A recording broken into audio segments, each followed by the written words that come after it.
Hello, everybody. Welcome into our latest live broadcast. Today it's Friday. Is it Friday? It's definitely Friday. It's the 8th of November, 2024. My name is Kerry Holzman. Thank you guys so much for joining us. And a super thanks to our friend Buster, who I see live in the chat room from Scotland. That's Peter Laycock. We have Peter Laycock to thank for today's video, along with all of our members, and of course, Frankie B, Oystein, Rob Foster, Paul Gray in Australia, and I'm always forgetting somebody. Of course, all of our members and all of our Super Chat contributors, thank you guys so much, because today, everything you see in front of you has been paid for through your memberships or your contributions. No sponsors are involved in today's video. That way, we're able to buy whatever we want, say whatever we want, film it whenever we want, and there's no repercussions other than, I guess, you don't like the video. It's not your thing. But on the other hand, why would you be here? So, I don't know. We have a few super members like Buster, Oystein, Frankie B, Paul Gray, that have been very generous in their Amazon gift card support, so that we're able to buy everything from Amazon. And it's a weird story how we got here, because this was all this all started as an AMD 8000 build, and we had everything pretty much ready to go for that back about 8-9 months ago, whenever the AMD 8000 series came out. But then we were able to borrow an AMD 8000 series CPU when they were new, and everybody was excited about them, like they are right now with the newest AMD chips that are selling out and being scalped. It's just ridiculous. Just like, I don't get this world, man. I don't get it. 17% faster. Let's all go wait in line at Micro Center for 3 hours. But anyway, never mind that. We tested the AMD 8000 that we got loaned from the good folks over at Serve the Home. And our friend Patrick over there was done testing it and said, here, you want to test it? And I thought, well, I'll leave mine in the box, and if it's terrible, I'll send it back to Amazon. And it was terrible. Just the AMD 8000 series on the desktop. It only supports Gen 4 M.2. It runs 95 degrees Celsius at normal temps. Like, that's normal. It wants to keep it at 95, whether it's doing a lot or doing a little. I'm like, this is a terrible, terrible chip. I mean, I guess if you're trying to build an Xbox, that'd be great. So it wasn't for us. Not what I do in my business. Not my line of work. There's just no money in that for me. So what we ended up doing is we went with an Intel chip. We returned the AMD chip, went with an Intel chip. We changed the case.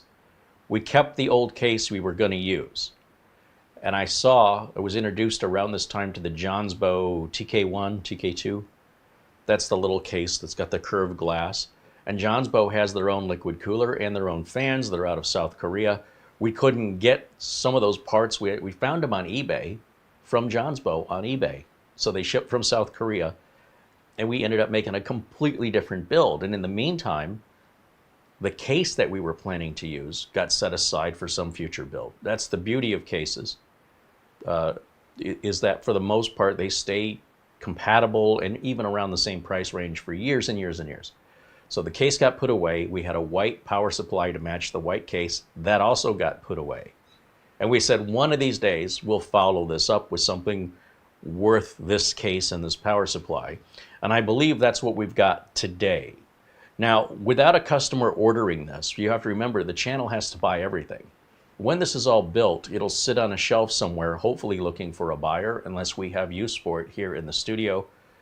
This is a real crime to build this and make it so powerful, so reliable, it's so beautiful, and then just let it sit.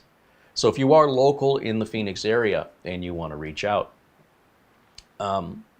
we have a varying inventory at all times. And well, the last couple days we've been away because, well, things have gotten a little bit busier now. We have another repair that's come in, an upgrade, and we were able to ship Richard's computer out to him, which he should be getting while we're live today. So we're excited for him. I know he's anxiously awaiting that. The build we just recently did with the Cougar, with the optical drive and the MSI motherboard, yeah, that really came together really, really nice. So we hope that it brings him many, many years of enjoyment. So there's a little bit less here in the studio by one. 20 more to go. And then we're going to add it. We're going to add another one today. So what are we doing today? Well, let's go through the parts list, because this thing has just morphed into something that I couldn't have planned any better. It just kind of fell into place. Now, it did take several months to fall into place. And here's the thing. If you're in a really, really big hurry and we don't have any planning ahead of time, this can cause a lot of heartache. This can cause a lot of stress, because when we have to rush things along, that's typically when Murphy's Law is going to rear its ugly head and we're going to have a problem, or we didn't think something through all the way and say, oh, I forgot about this. Well, that thing you forgot about could undo everything we've done and we have to start over. Haste makes waste. Well, we were trying to find a case for our friend Richard. He already had one picked out, and well, if you saw the video, you saw things worked out. It turns out a customer reached out who has a brand new Corsair 200R case, which would have been ideal for Richard if we'd been on the lookout for it. And it turns out this customer's been waiting for me for about 2 or 3 weeks. Now, had I known, basically the customer wants a mini PC. They don't want what's in their Corsair 200R anymore. So we're going to do a future video where we take a look at what's in this Corsair 200R, and let me warn you, it's pretty old. It doesn't even have an HDMI port on it. But the case is like new, and we'll use it, we'll use it here. But if things had worked out with different timing, boy, that would have solved 2 problems, super easy. But this is what happens sometimes. People want it. Let's go, let's go. There's no time to research. There's no time to look around. And as a result, it's sort of like we'll get what we can get today, and it'll be what it'll be.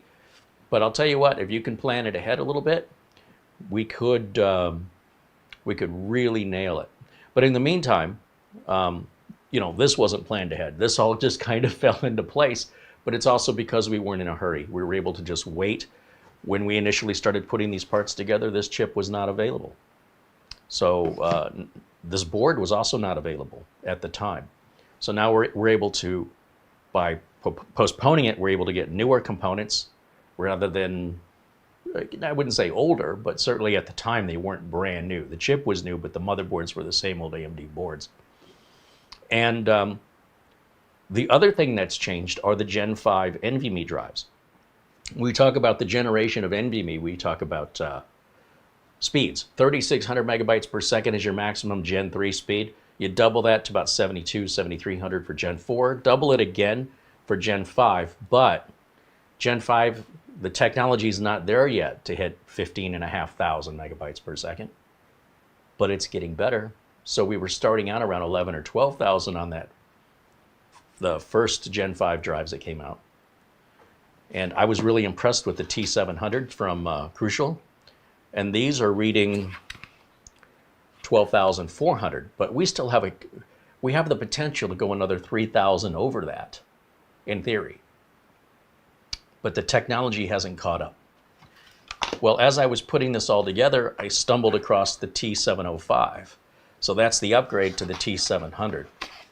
They're nearly identical in every way except price and performance. Again, you want to go faster, just spend more money.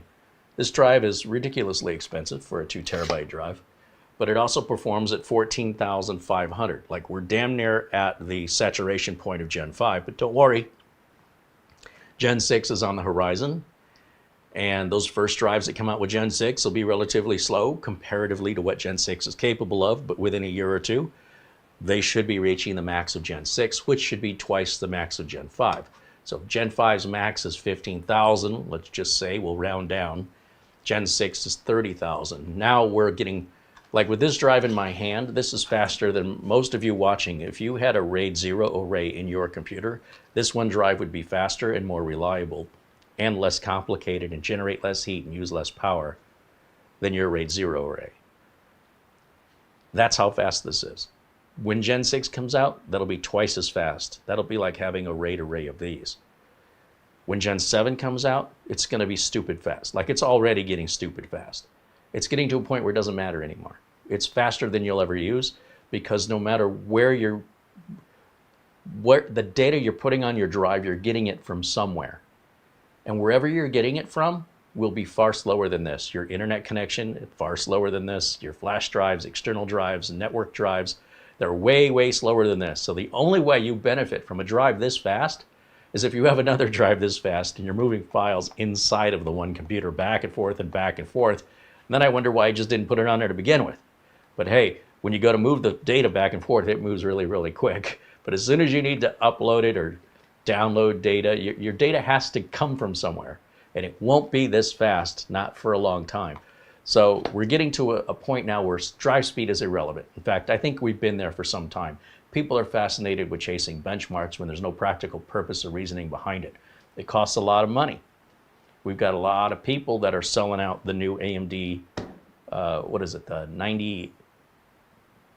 9800X3D? I can't remember the name of it. The newest one that just came out, it's sold out. And people are scalping them for $200-300 over retail price, and people are lining up to pay that so they could go 17% faster. There's a feeding frenzy because they got a lot of good reviews, and if you're a gamer, I guess that's great. If you want to spend that kind of money and you've got it and you've got the time to play the games and you want to go 17% faster, I don't know how that improves your gaming skill, but I think we got a lot of benchmark chasers with a lot of we got money burning a hole in their pocket. You will see that the price of this new AMD chip that just came out will never be higher than it is right now. And if you just wait 3 months, if you wait until January, February, the price will probably drop, I would estimate, based on AMD's history. And you can just Google whatever the latest and greatest AMD chip everybody was so excited about they couldn't keep it in stock. See what the price was the day it came out, and then see what the price is today. The AMD chips, well, this isn't saying anything bad about them. They just depreciate really, really quickly. So whatever you paid for it today, it will be significantly cheaper this time next year. It'll even be significantly cheaper after the new year. That's typically the pattern that you can watch over and over and over. The Intel chips, not so much, a little bit. Every bit of electronics depreciates a bit. Cases and power supplies depreciate the least. That being said, spend your money accordingly, but don't be upset when the thing it feels like you just bought it and it's already significantly less than you paid for it. Like this chip. This chip, when I paid for it, was $440. The next day before it arrived, because it was next day shipping from Amazon, the price went to $382. So before I even received it, the price dropped $50 to $60. Now Amazon won't price match. So if it's $10 or whatever, I'll eat it. But this really upset me because I didn't even have it yet. If I had simply waited 12 hours before I ordered it, I would have saved $50 to $60. This chip is now $382. Just the other day, it was $435, $440, right in there. Plus, you got to think about all the additional sales tax. Patience, man. I mean, if you want to be first, you're going to pay the most. And if you want to be last, you're going to have a product that's a bit, it's not going to last as long. So you want to be next, I suppose, somewhere in the middle. But this really set me off. Even the Intel Ultra 7 we ordered was at $409 when we ordered it.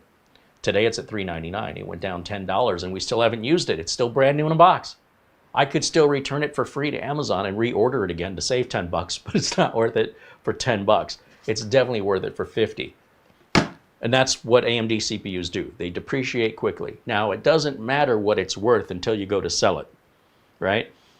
You could say this is worth $1 million. Well, you got to find somebody with $1 million who's willing to part with it, right? So the idea is that if I were to buy this new today, or whatever the chip is, the AMD chip everybody's ranting and raving about right now, wait 3 months and watch. And if you don't believe me, pick a high-end AMD chip. Just pick the last one everybody was excited about. 7850X3D. Go to camel. That's camel 3 times. Camel. And just search for the pricing history of that chip on the day it came out, and you'll see the price points of highs and lows and what it sells for today. And I'll let that speak for itself. I won't go on any more about it. Now, using today's parts, we've already talked about the chip. We've talked about the storage. I've got some G.SKILL RAM. What I want you to know is that this G.SKILL RAM, says it is designed for Intel XMP. That's a marketing gimmick. That's all that is. There's no such thing as Intel RAM or AMD RAM any more than there's VR-ready monitors. I mean, it doesn't really make any sense. Or keyboards that are Windows 11 compliant. What? It's just marketing. It's because most consumers don't have much knowledge in this stuff, and they think, oh, that's good. That means it'll work. As a result, I'm looking through RAM, and nowhere on this product page does it say it works with AMD. But I guarantee you this works with AMD. All this means is they've tested this RAM to verify Intel XMP compatibility. They did not test it with AMD, so therefore they're not going to put this little logo on the box. And the logo doesn't even mean it's really going to work because that's based on the chip and the motherboard. It's not all a solid, all working thing that we're all on the same page with. So it's quite possible that if you get something that has this logo that says, hey, I can run an XMP, it doesn't necessarily mean it's going to run at the XMP highest speed. It just means it'll run at XMP. That depends on your motherboard and your chip. So the logo is just there so they can charge a few extra dollars because someone's putting a system together and they're clicking and they're adding links and they're not sure, do I need to get the Intel RAM with my Intel chip? It's a few dollars more. Well, you know what? I want this to go right, so I'm going to go ahead and I'm going to pay the extra money. That's why they do it. It probably would have gone right with literally any RAM they would have picked, as long as if it was DDR4 or DDR5, of course. That being said, you could pretty much buy anything you want, and you should fully expect it to work. You don't need to have these little certifications. They're not even certifications. It's just something the manufacturer adds. And at the same time, the manufacturer may be shooting themselves in the foot when they do this. Because if you're like me and you're putting the system together at Amazon and you've added the motherboard and the storage and you've added, everything, the cooler, and I really want this RAM, but this RAM says it's for Intel. It doesn't say it's for AMD, so I guess I can't buy this RAM. Imagine how much sales they're losing because they do this.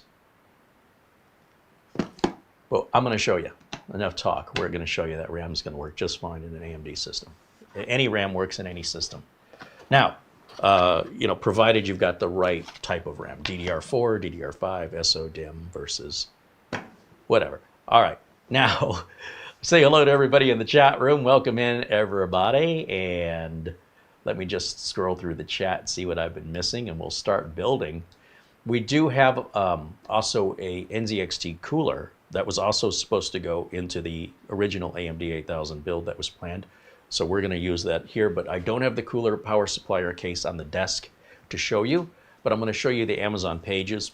I just don't have room on the desk, and we have to prep the board first before we can even think about getting to the case and cooler and power supply. So that's the routine. This will probably go into a part 2 for, mounting everything into the case, but we'll see how much time how much we get done in time today. Abed Alazazm said, Alazazm. Not quite sure I pronounced the name there as I become a member, but welcome in, Abed. And hello to Michael Sayers and Tony's RC and Eddie Casanova. There's Flory Gruya and Parker Morse says hello. Daryl Loftus. Our friend Buster with a $10 super chat, or sorry, 10-pound super chat says hello, Carrie and Marlena and everyone in the chat. All the best from Bonnie, Scotland, where the temperature in Edinburgh is 46 degrees Fahrenheit, which is 7.7 degrees Celsius. That sounds a little cold, but I like the cold. Speaking of the cold, Luke Greenia says hello from Vermont. Scott says hello, 3D Everything, joining us there in the chat, along with Mark Gaines in Northern Ireland. Frankie B from New York says hello. There's Chico48 saying hello. Doman 2000 and Jonathan, as well as Nick Caffrey. Nick says hello to Carrie and Mara and everyone in the chat and contributes €5. Thank you, Nick. Rick Lakes joining us from Minnesota. Ron Barnish says hello.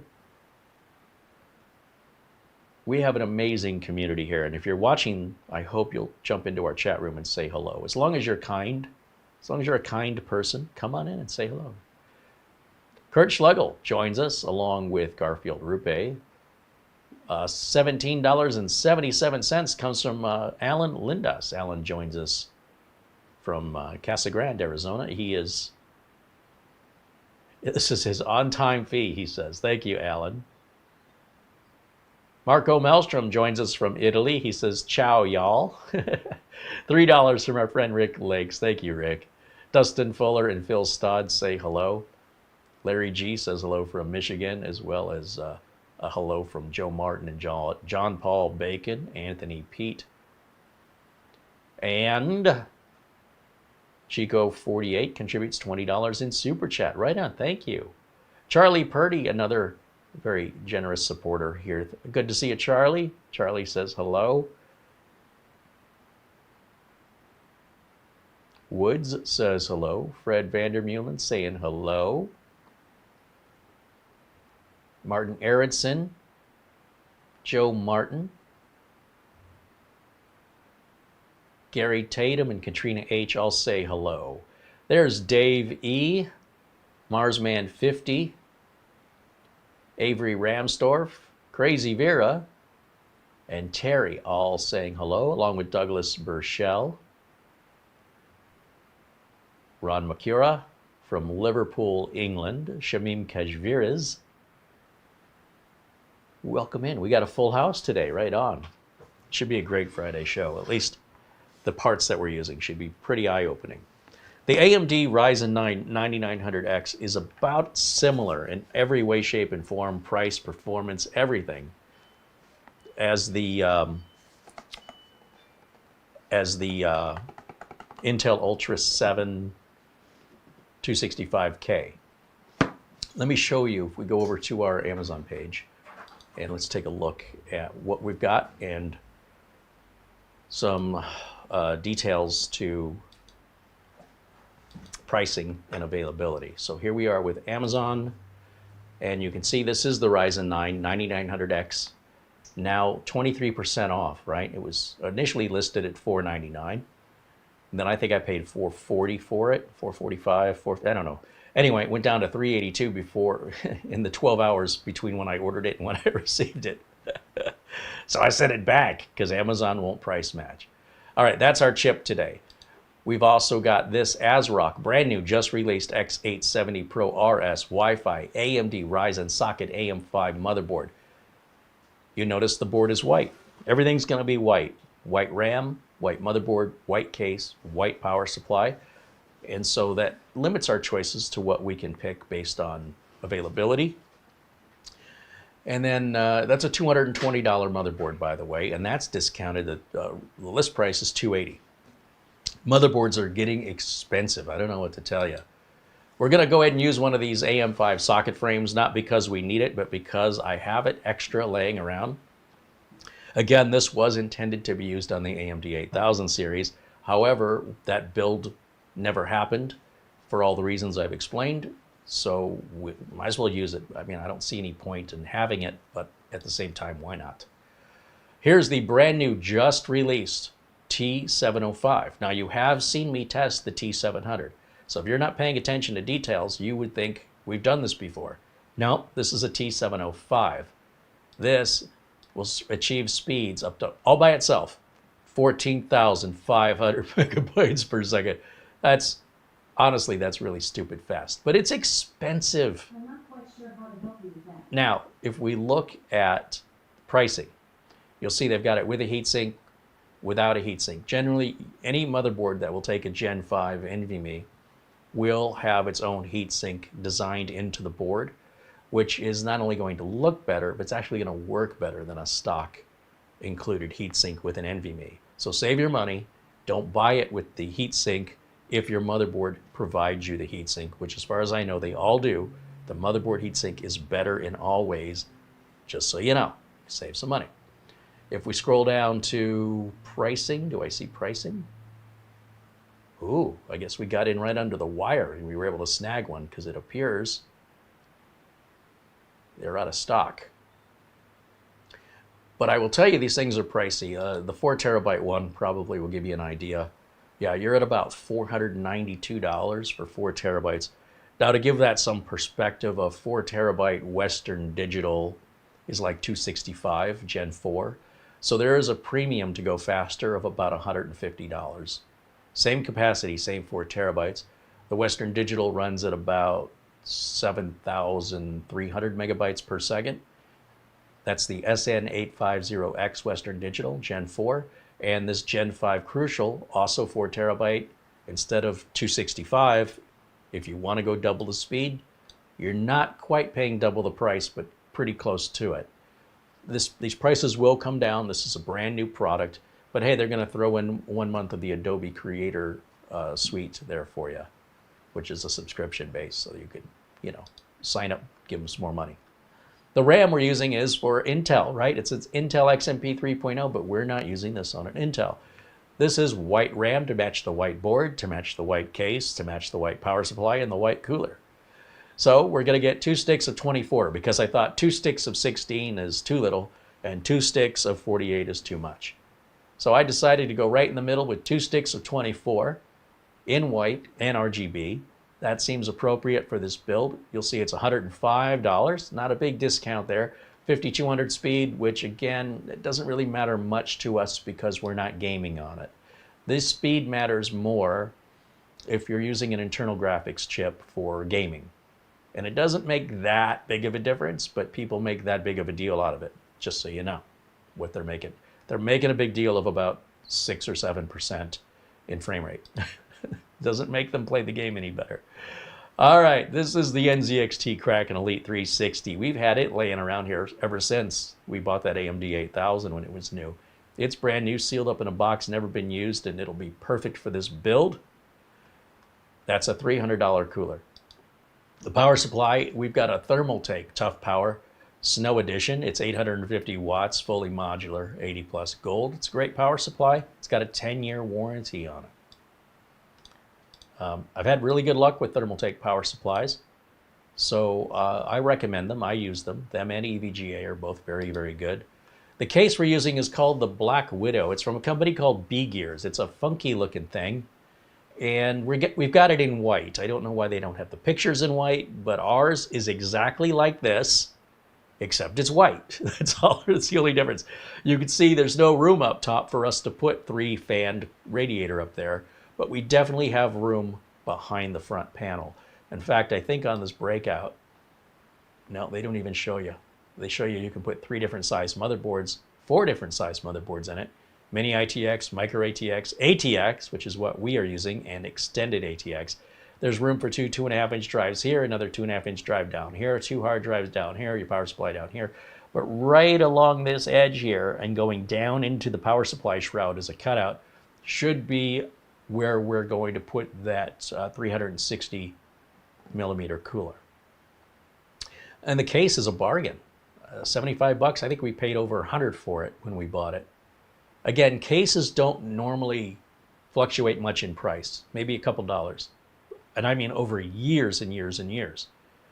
So I just thought, you know what, we'll have some fun, but we want to make sure that the components that we're using are all sort of matched together. So if we're going to use a really nice fancy case, let's use some really nice fancy parts.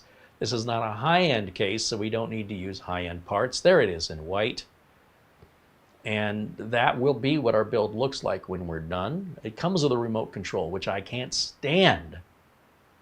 I hate that because all of your RGB should be controlled through your motherboard. However, you're at 75 bucks here, so you're on a budget. If you're buying a case like this and you want something that's a little bit flashy, that's a good price for flashy. All right. Now, whether or not the case is any good, I don't know. I've never worked with this company before, and we'll cross that bridge when we get to it. All of these parts are listed in the video description below the video, and all of their links that'll take you to Amazon. If you decide to buy anything, we make a small commission from that if you use our links. If you use our links to take you to some of these components that we're demonstrating to you, and you don't buy any of them, but while you're at Amazon, you decide, you know what, while I'm here, I'll purchase, whatever it is, completely unrelated. We still make a commission from that because we brought you there. As a result of us bringing you to Amazon, it resulted in any kind of a sale whatsoever. We make a commission. Your price is the same, your shipping is the same. It is all completely what's the word? It makes no difference in anything. The purchase process, the price, the shipping is all the same. The only difference is that Amazon shares their profit with us just a little bit, and we don't know who you are or where you are. All we can see is a transaction record of, on this day and this time, this item was purchased at this price, so we owe you this much money, is what Amazon sends us a monthly report of. So it's a great way to get what you were going to get anyway for the same price you were going to pay anyway, for the same shipping you were going to get anyway. And at the same time, you're anonymously supporting the channel. So we appreciate that, although we can't individually call you out because we don't know who you are. We certainly want you to know that we appreciate. That's another way that you can support the channel. And with that, I think we're ready to start today's build. Let me get back over to my chat room just to make sure I'm not missing anything here. Ah, there you guys are. There you are. PayPal is back up and running on SSD keys. You'll notice we've updated the links in our video notes for SSD keys. The price, everything's on sale right now. So like a Windows 11 key, I think, or Windows 10 keys, like $15. And the Office 2021 product key, the price is all over the place. Last month it was $81. This month it's $121. And I had a discussion because we had some folks email us and they said, hey, you know, your listing says this is $82 or $81 and change for Office 2021, but I went to pay for it with your coupon code and it's $120. Like, that's a significant price increase. That's just not, you know, exchange rates, because that happens, right? The dollar, the value of a dollar fluctuates for us or them. Usually should be, you know, a few pennies here or there. We don't have any control over that. But I'm not going to sit here and promote a price and then have you guys find out that that's 50% more. And I talked to them about it and they said, our supplier does that. We don't do it. And I said, well, how do we solve it? And they said, don't offer 2021 anymore because we can't stop that. We might have it cheaper. It might be more expensive. We don't know. And if I need a stable price, just don't offer it. So for that reason, you won't see Office 2021 on the list. They still offer it, and you can still use my coupon code on it. But I don't want to name any prices. The prices are named right now. Okay, that's how I want you to know what to expect. And for a while, their PayPal link had stopped working. Well, that's working again. So everything should be smooth, especially now in the holiday season when it's most important because everybody's doing a lot of shopping, and we want to make sure that you have those discounts and variety of options available to you, or we're all losing out. They're losing out, I'm losing out, you're losing out. So we're just trying to look out after you and make sure you understand why there's been changes. There's nothing, no funny business going on. We're just trying to make sure that you're going to have a good experience that meets your expectations. Office 2021, there was no way to stabilize that. So we just said, you know what, let's just remove it from the list. That being said, all those links are in the video notes below the video, and or what we call the video description below the video. I'm just trying to make a small adjustment here to my OBS. It's kind of overlapping my text of my chat room for some reason. There, trying to see them both side by side here.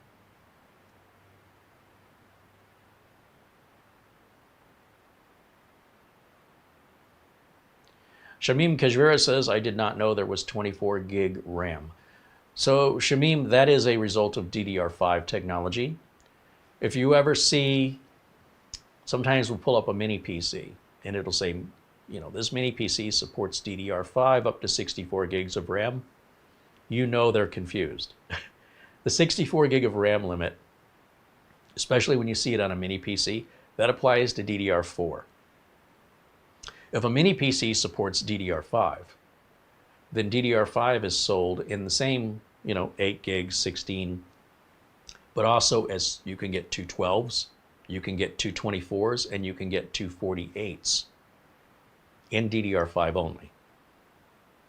When we're talking SO-DIMM memory on a mini PC, if it says it supports DDR5 with a maximum of 64 gigs, they've got it wrong.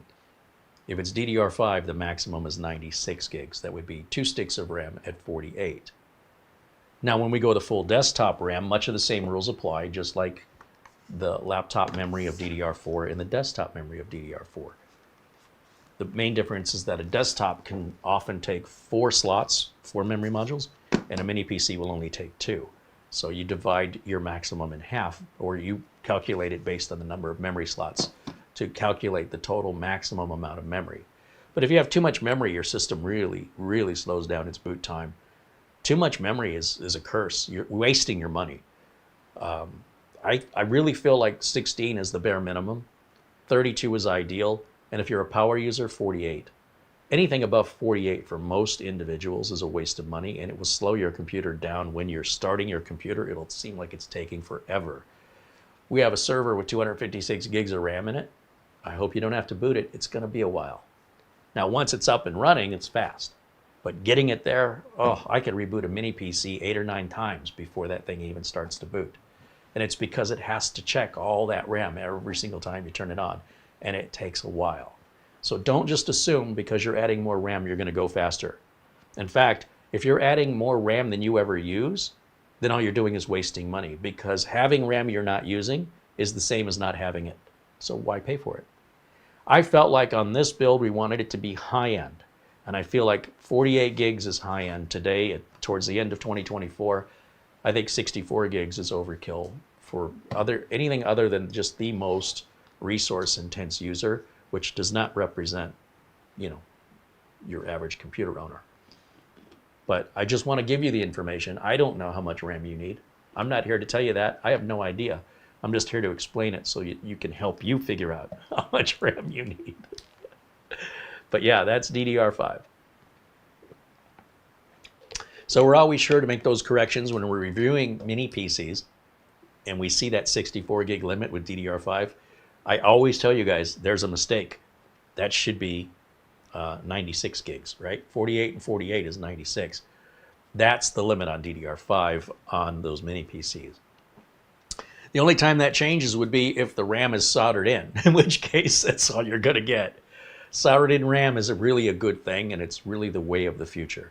Soldered in RAM is faster.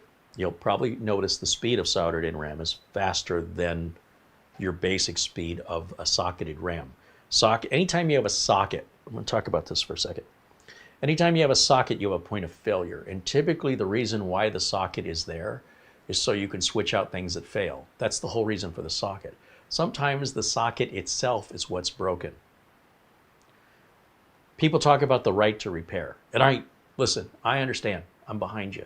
But at the same time, we're able to start manufacturing things much faster and much cheaper in one solid piece. So take a light bulb. The reason why you could unscrew a light bulb is because light bulbs burned out a lot. It was pretty normal. We were changing light bulbs quite often. It was just a part of life. But since we gone to LEDs, LED life is about 10 years. Now, sure, you're going to get one that doesn't last 10 years. It happens. But overall, the average, if I buy 6 LED bulbs, maybe 2 of them burn out in 2 or 3 years. Maybe. And then once those 2 get replaced, everything's solid. Once we get those buggy ones out. So when we did recessed lighting back in the day, we'd cut a hole in the ceiling and we'd put this metal tube, metal cylinder up in there. And if you were between 2 floors, you don't have a lot of room for a metal tube. And then the fixture would go in and the light bulb would go in, and they would have to get a ladder and reach up and twist that light bulb in. And then typically there was a cover that went over the bulb, although it depends on the canister lights. Sometimes you could get like a floodlight that also was smoked or frosted, so you didn't need a cover. And then bugs would get in the cover, right? Nowadays, for a fraction of the cost, they have canned lights that are all one piece. The frame, the cover, the bulb, or the LEDs, and you just wire it in with your wiring, and then it just springs in. There's no screws. The whole thing is like $4. I've seen them as cheap as $4. $4 for a canned light. Why would you want to repair a $4 light? Why would you? You just pop the thing out, throw it in the trash, pop a new one in. You're going to have to do some wiring, but it's just basic stuff. It may not be for you. It's not as easy as a socket. But that socket is often a point of failure. How many times have you had a bulb that broke off or you couldn't get it out, and now you've got to very carefully take the base of the bulb out because it's stuck in there? That's sketchy, right? Because you don't want to get electrocuted. Anyway, it's reaching a point where then the concern becomes, well, what about e-waste? Well, the next step is these items will be made of biodegradable materials, so e-waste will now no longer be a problem as we, embrace the future that's coming. The idea of repairing it becomes less and less viable if what you want is performance, reliability, low price, low power consumption. Then the only piece we're missing is having it be biodegradable. That's the last piece. At that point, why would anybody fix anything that's that inexpensive? Well, it's also a matter of time. If you have to get a new transmission, let's say you buy a brand new car, not an electric car, a gas-powered car. There's a lot of parts in an internal combustion engine. So much to go wrong. Everywhere two parts meet and join is a potential point of future failure. So when we go to all electric, everything just works a lot more reliably. There's a lot less maintenance. And well, one would argue over the cost or the environmental concerns. I don't know. I'm not an expert in that. I can just tell you there's fewer parts, and when you have fewer parts, you generally have parts that are more efficient, that are less likely to break. Generally, that's the rule. There's always exceptions. There's always going to be that guy. It's like, oh, it wasn't my experience. Okay, well, I walk down the street. I've never been mugged, not once. But that doesn't mean people don't get mugged. It means it's just not a normal thing. It happens, but that's not normal. Otherwise, nobody ever walked down the street ever again. So those are the people that come out and tell you I've been mugged, right? Everybody who's walked down the street and nothing happened, they don't write, hey, I walked down the street and nothing happened. So our minds get kind of tricked into thinking of, because something happened to one person this one time, that might happen to me too. And then, we end up being, it kind of takes away from quality of life if you're always looking over your shoulder for nothing. So I really, really like where technology is moving. And I understand why some things are impractical to repair. And I think that's going to get a lot worse before it gets better. So will people push for this right to repair?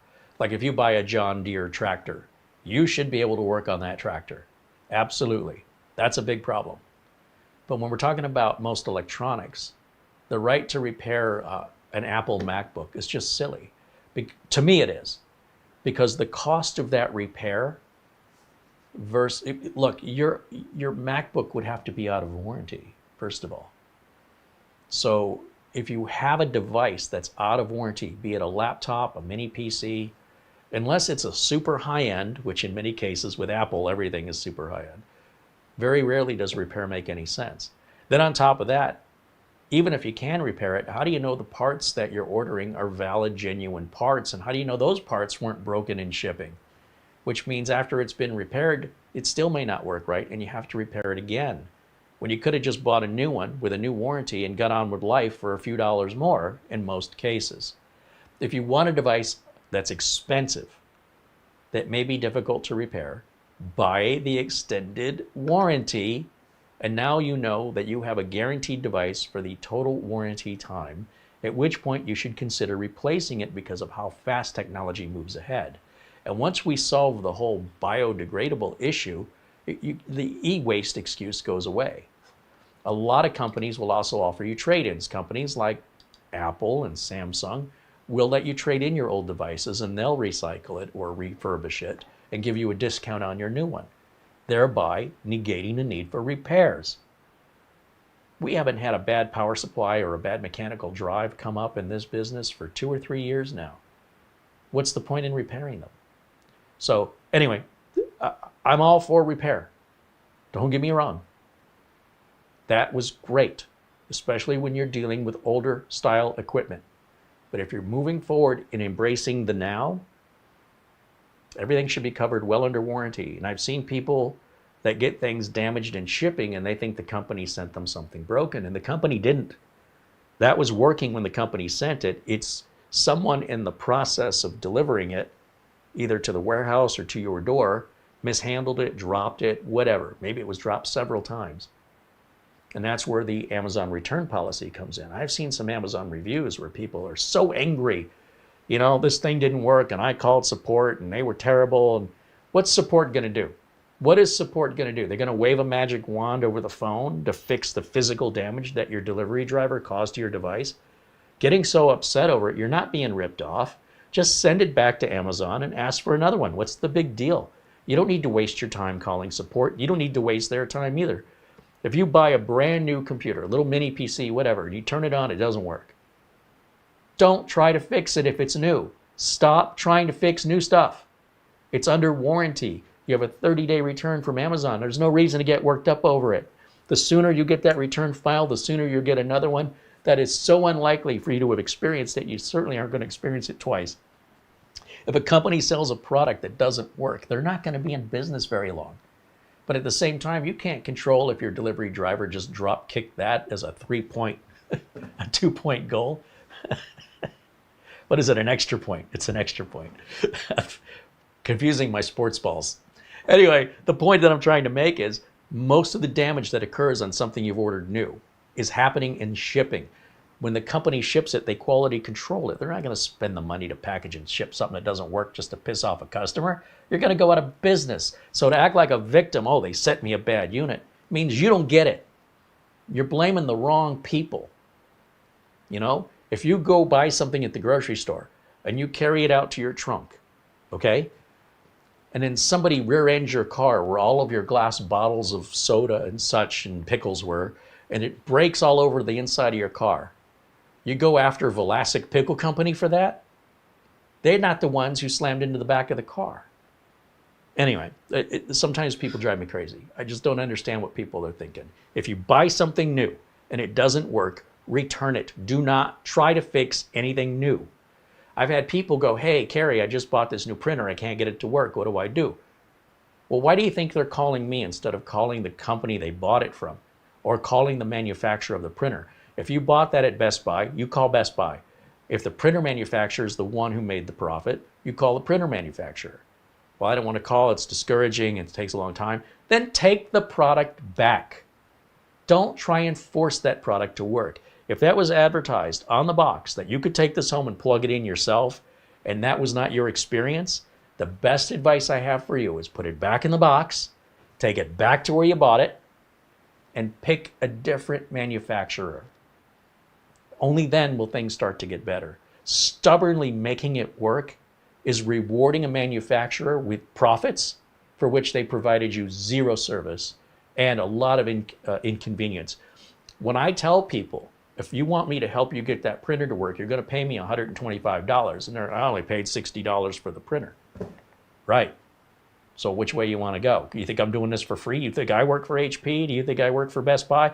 What's in it for me to spend the time to figure this problem out?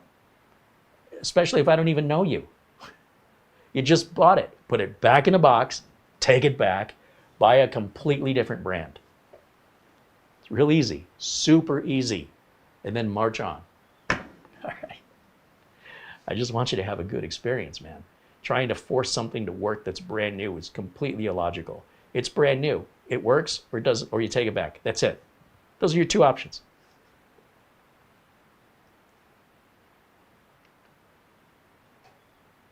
So I was looking at some Amazon reviews earlier. I just couldn't believe they're blaming shipping damage on a manufacturer, and they're trying to stubbornly make it work rather than simply return it when there's no cost to them, and it would have already been done. Charlie Purdy with a $10 super chat. Thank you, Charlie.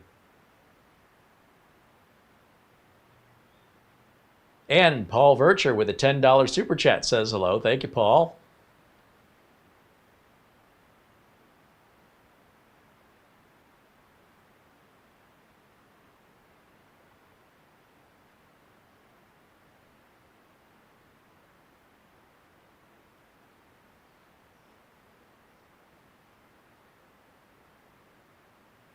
I'm just looking through the chat to see if there's anything I missed here, any questions.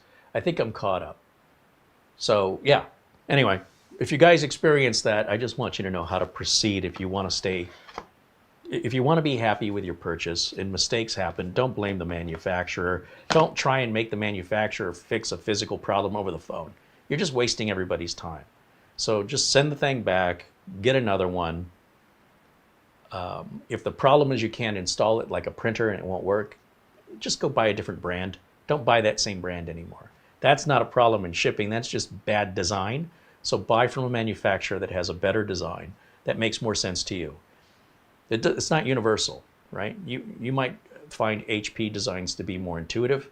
You might find Canon or Epson designs to be more intuitive, or Brother, or any other printer manufacturer. But that may not be the same for me or anybody else. We might feel exactly the opposite. And since the printer manufacturers, they kind of see things their own way. And they're hoping you're going to see it their way. But if you don't, trying to force them to conform to your views isn't going to happen. And trying to get them to educate you so that you can conform to their views is likely not going to happen either. The fastest way to a solution is to return the product. Right away. You typically have 30 days on most returns. Now, this is our brand new ASRock X870 Pro. This is the latest and greatest. And the board we were waiting on it. We ordered it and we had to wait because they hadn't released it yet. So now we're early in on this. And again, ASRock doesn't know who we are, by the way. They did not send us or provide us anything. This is the board I decided I wanted to build with because I think, in my view, ASRock has the best value right now. You don't see much in the way of Gigabyte or Asus or MSI. And I don't have anything against any of them. They're all good, solid choices. For this build, I wanted ASRock. For future builds, we'll see. Okay, we have some empty cardboard, which I will set right over there is where that goes. In the box, we don't have much. We've got a couple SATA cables. We've got a regulatory notice, and we've got a quick installation guide. And then we have this one little box right here that has our Wi-Fi antennas in it, because this board has built-in Wi-Fi. That's all there is. Now I'm going to build on top of the box, so I don't scratch up my counter. Now, unlike MSI, you'll see there's no zip ties, there's no foam, there's no tape on the end of the bag. All of that, you want to talk about waste. Let's talk about that, because that to me is far more of a concern than e-waste. All of these extra packing materials that MSI includes are a complete, you know, when they put one little M.2 screw in a bag and you 4 little bags, why didn't they just put them all in one bag? There's so much extra with an MSI motherboard. It doesn't make the board bad. It's very disrespectful to the environment. Other manufacturers of motherboards that there are competitors don't do that. So clearly it's not necessary.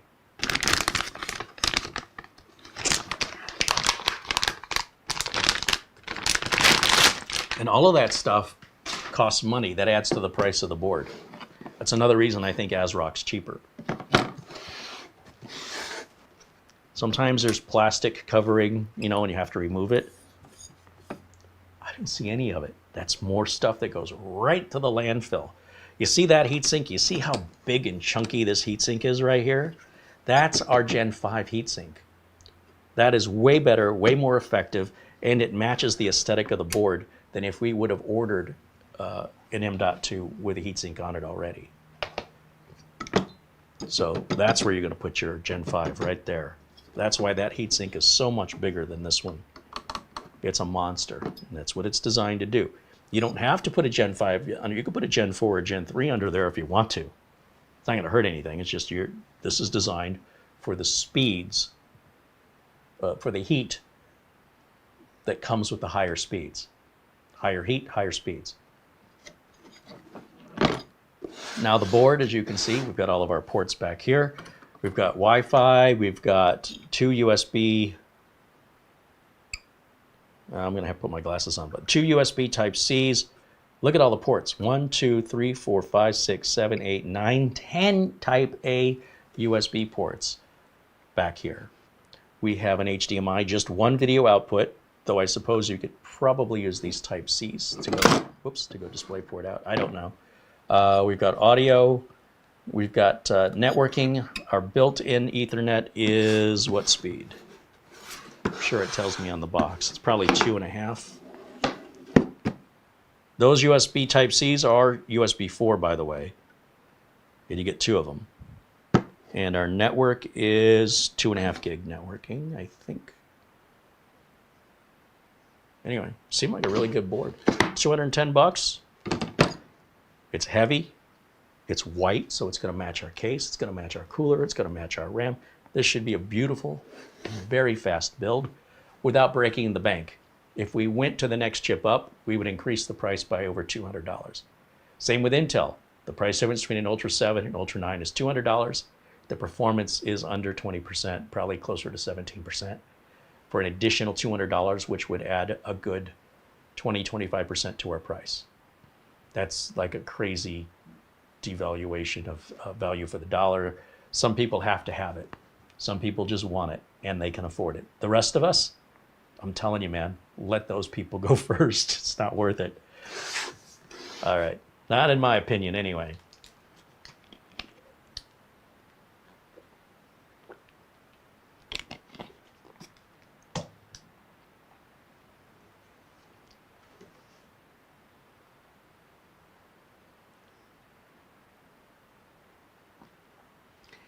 Buster says, at 73 years old, the more I realize, the older you get, the more aches and pains. That's just aging, I guess. For sure. Yeah, you got to be tough to get older, man. That's not easy. It's not, getting older is not for the weak. You see some old person hunched over, walking real slow down the street. Why do you think they're hunched over, walking real? They're pushing past the pain. Yeah. Yeah. And you know what? They deserve respect, because that, getting old ain't for the weak. You should see me try and get out of bed in the morning now. I ain't exactly a spring chicken myself. All right, let's see, what do we got here? We got a little M.2 cover. Oh, okay, check this out. I see what they did. Let me bring that up so I can see what I'm going to show you here. This is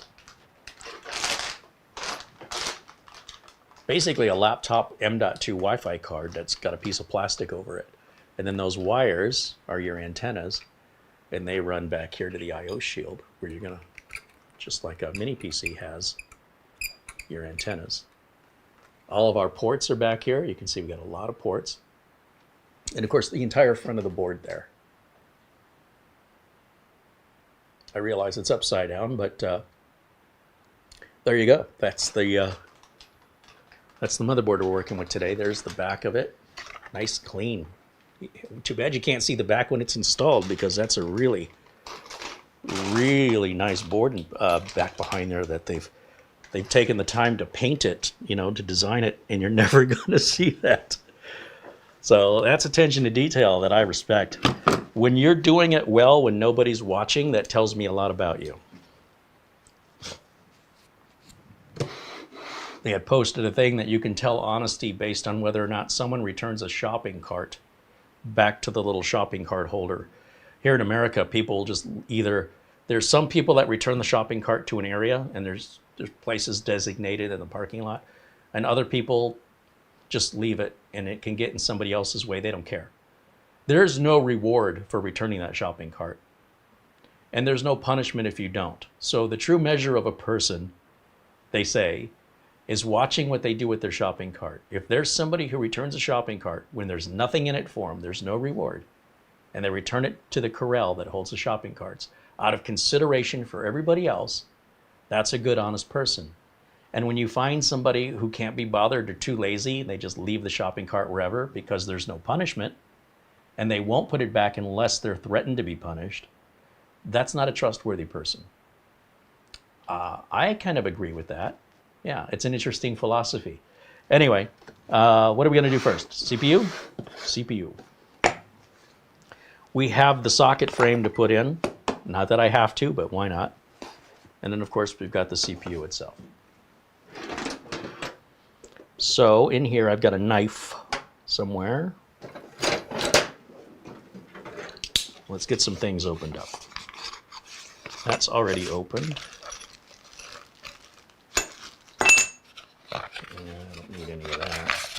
Yes, that can go there. CPU.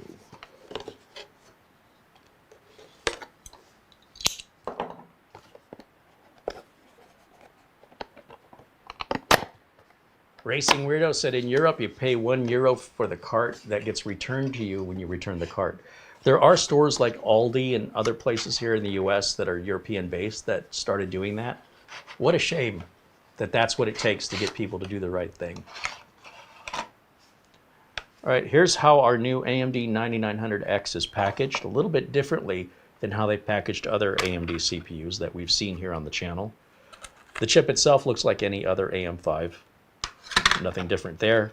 Documentation that nobody reads. And the red team. I like how they call you part of their team where they try and gouge you for every penny they can. AMD's retail price on their latest chip is over $200 over MSRP. So your friends are gouging you right now. Those are good friends to have, aren't they? Look, Intel does the same thing. It's supply and demand. If you're willing to pay an extra $200 over their manufacturer's suggested retail price, they will take it. Absolutely. Because they're really your friend. They're really looking out for you. They're going to squeeze you for everything they can get out of you and then tell you what a great guy you are. So don't kid yourself. They're not your friends. Intel's not your friend. AMD's not your friend. Asus isn't your friend. ASRock isn't your friend. They're trying to get as much money out of you as you're willing to pay. When you stop, when you're not willing to pay that anymore, their prices will come down. And they come down for everybody, not just you. So to feel any sort of attachment to any of these corporations, oh, they really like that. They get that for free. So if you consider yourself on one team or the other, oh man, they love that when you do that. Because they're not doing anything in return for you. Nothing. They don't even know your name, nor will they ever. So think about where you're putting your loyalty is all I'm saying. Now, in the box here, we've got our chip. And I must say, I really love the heat shield design of AMD chips. The AM5 chips, that heat shield is just so attractive. I really like it. I mean, it's a silly thing to like, really, because no one's going to see it. But I love that they've taken the time to engineer something more than just a square punch-out, you know. They went out of their way to be a little bit different, even though it's completely unnecessary. And it's just really, really neat. It's unique. I've never seen a chip with an internal heat shield design like that before. And kudos to AMD for thinking out of the box. It doesn't make it better. It doesn't make it superior. It makes it different and in a way that doesn't hurt anything. Why not make it look more attractive? Just so we can hide it under a giant heatsink and never see it again. Now we're going to take the socket frame off of here, and that's going to require, first of all, I want to put the CPU in, and it looks like it's going to go in with the words, just like with the Intel. The words written on the heat shield should follow all of the writing. Actually, this board, the writing is sideways, so that doesn't apply. But it should flow downwards. So AMD, where it says AMD Ryzen, that should be like we were reading it as though it were facing us. Like in the case, when we mount this board, it's going to sit upright with this being the top. So the writing should also face the top. That's not always the case, but let's see if it is here. Now, obviously, you have the little gold triangles, and they can be really hard to spot. That AMD chip does have that gold triangle in the upper left. My upper left staring at it as though it were installed in a case, right? This being the top of the board, this being the very bottom of the case, this being the back of the case, this being the front of the case. That, to me, makes sense, and that's exactly how it goes in. And there is a small little triangle on the socket frame also.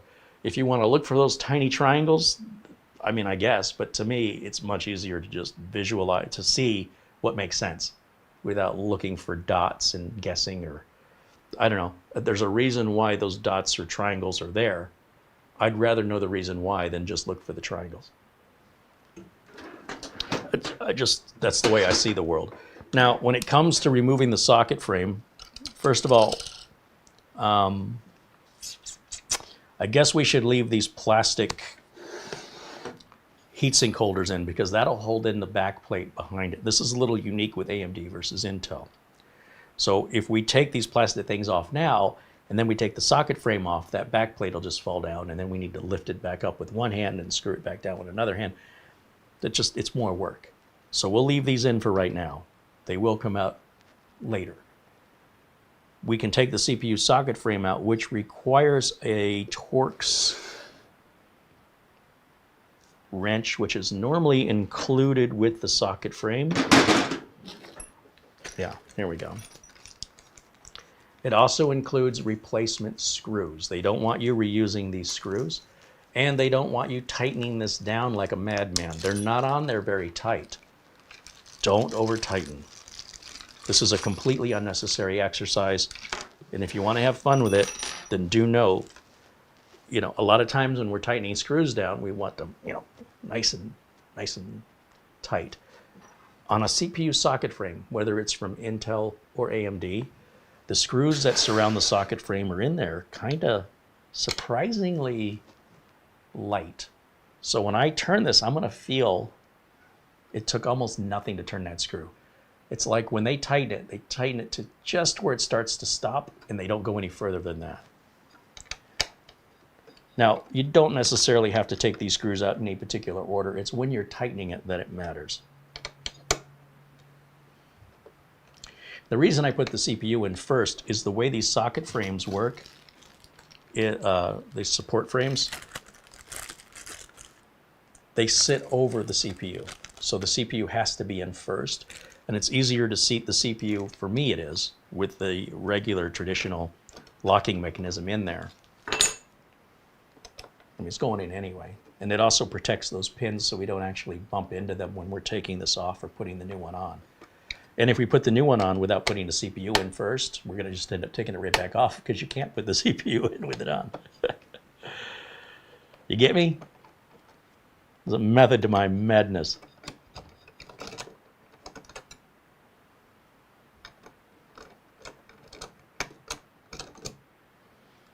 Okay, there's our original locking mechanism here for the CPU.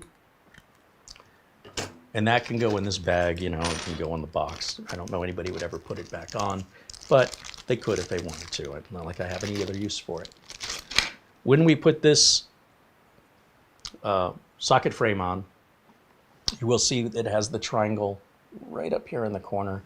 But again, you generally want it to read from the top down. So if I'm looking at the motherboard, here's the top, here's the back of the case, the front of the case, the bottom of the case. Then this direction, we'd set it right over the CPU. Okay. Looks pretty. And then we're going to cover it up so you'll never see it again. Complete waste of time. I have it in inventory, so why not use it? It's not doing any good on the shelf. It's also not hurting anything to use it, so why not? We could hurt it. We could break or cause damage if we don't tighten these screws down right, meaning they need to be tightened down in opposite corners, and you don't want to over tighten these. I cannot stress that enough. These are probably one of the least tight screws of your whole system. I don't think anything compares with just how loose these screws are. They're not loose in the sense, they're just not tight. Okay, this is very difficult to explain. But it goes against everything I know about computers, where you want to make sure it doesn't back out. And I guess the way that they do this is you wind the screw back until you hear it click. That means it's falling into the back plate below. And then I'll just turn it a few turns, and we're going to go to the opposite corner. What we absolutely want to be careful of is we want to make sure we don't tighten down one corner before any others, because that will result in the socket frame sitting tilted. You can't see it with the naked eye, but your cooler won't cool properly, and you'll wonder why. That's why by doing something unnecessary that you're spending money you don't need to spend on could actually be harming your PC, because you didn't take the care to do it right, or you've never done it before, and this is part of your learning experience. So if you decide to do this and you find out your CPU's running hot, probably you didn't put this on straight. So once we've got these started, what I'm going to do is I'm going to take down each corner, and I want it to get where it's starting to give me some resistance, and then I'm going to back it back off. That way I can kind of get a gauge that all the screws are more or less at the same level right now without applying any tension, because it's when you apply the tension it starts to warp. So I don't want one super loose and then tighten one and then go to the next one and have to spin it a bunch of times. That can warp it. So we bring it to where they more or less give you resistance and then back them off about a half a quarter of a turn. See what I'm saying? Like there's resistance right there. With 2 fingers, it just stops on its own. So you see how much I back it off? And with 2 fingers, that one stops there. So we back it off. And with 2 fingers, that one stops there. So we just back it off just a little bit. Now they're all pretty much in the same position. Now we can tighten them down. And we don't want to go too tight. Just try to bring it back to the way it felt when you removed it. And it felt like it was about there.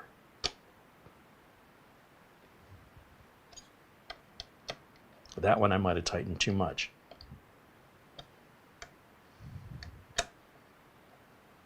Now you don't have to do it in any specific order, just so long as you keep reversing corners back and forth. Don't overthink it, because that'll probably be the cause of the problem. It should feel right. Now I'm going to just test this by backing one out.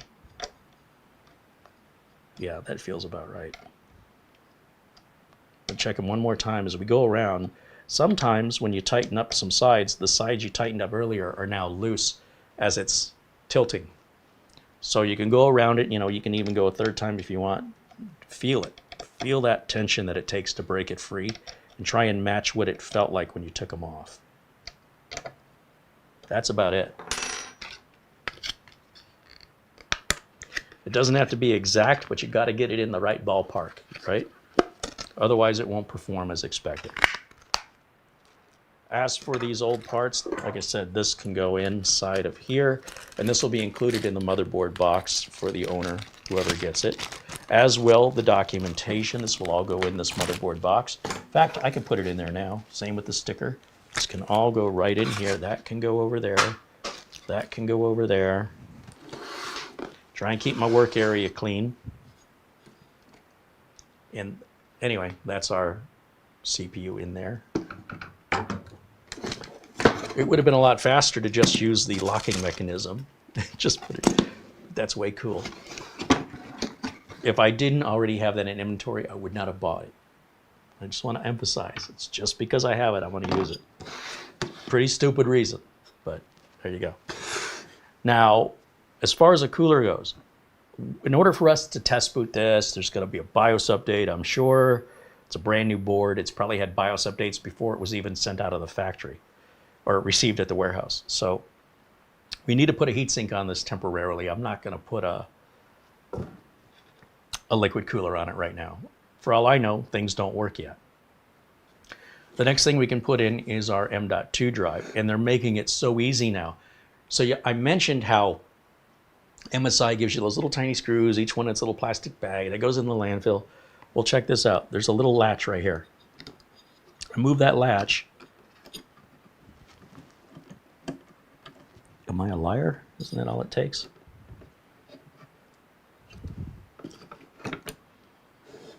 Okay, let me bring this up and show you how this is working. Remember, I'm not looking at any documentation. There's no rehearsal. I've never worked with the board before. There are some metal clips and they hook under. You've got your tape that will remove the tape in order to get it ready for the installation of our M.2 drive, so the heat will transfer to this giant heatsink. And then you have this little switch, which has a little piece of plastic that protects the paint job on it for some reason, with a latching mechanism that moves like this. No more screws. No more unnecessary little plastic bags in the landfill. Well, we still have some plastic to throw away. We'd have that anyway on an MSI board, in addition to the little Ziploc bags, the little screws. And you can lose the little screws. And also, because these drives get so hot, they also have a thermal pad underneath, and you want to remove the tape from here as well. If you don't, your drive will still work. It just won't cool as well. If you're not using any of the slots, keep the tape protecting this little plastic tape. Keep that protecting the thermal tape underneath. so it won't collect dust and debris if there's nothing on it.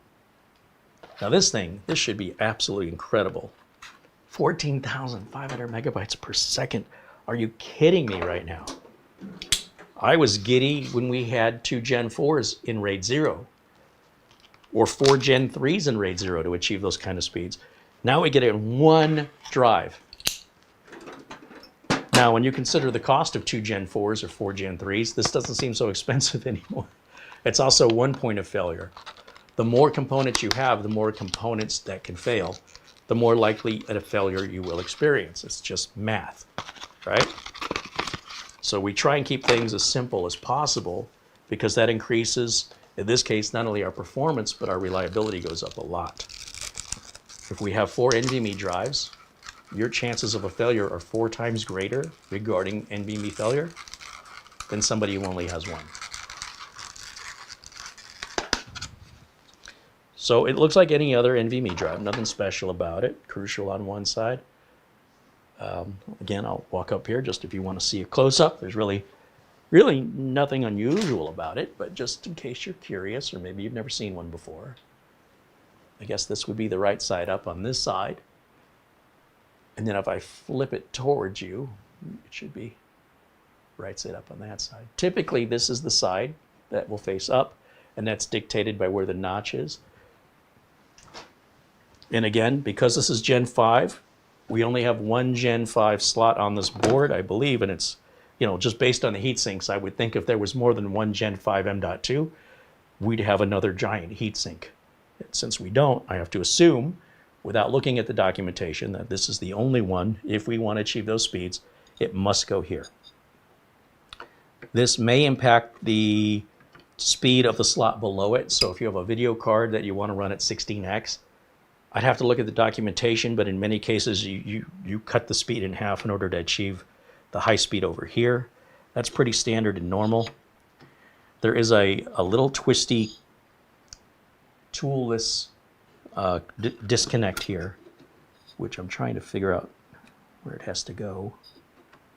And we align the NVMe drive with this. There it goes. It starts to sit down into the socket, and then you just turn the little plastic, what do they call it? It's like a retention lever, and it spins. And the NVMe drive won't sit flat until the retention lever is in the right place, and then it falls in. Then spin the retention lever, that locks it in. No screwdriver, no screws. Then, and you know how upset I get when these share a screw that holds the drive in, because then when you take it off, the drive rips out with it. This also is completely toolless. So we're going to put these teeth in first, right in here.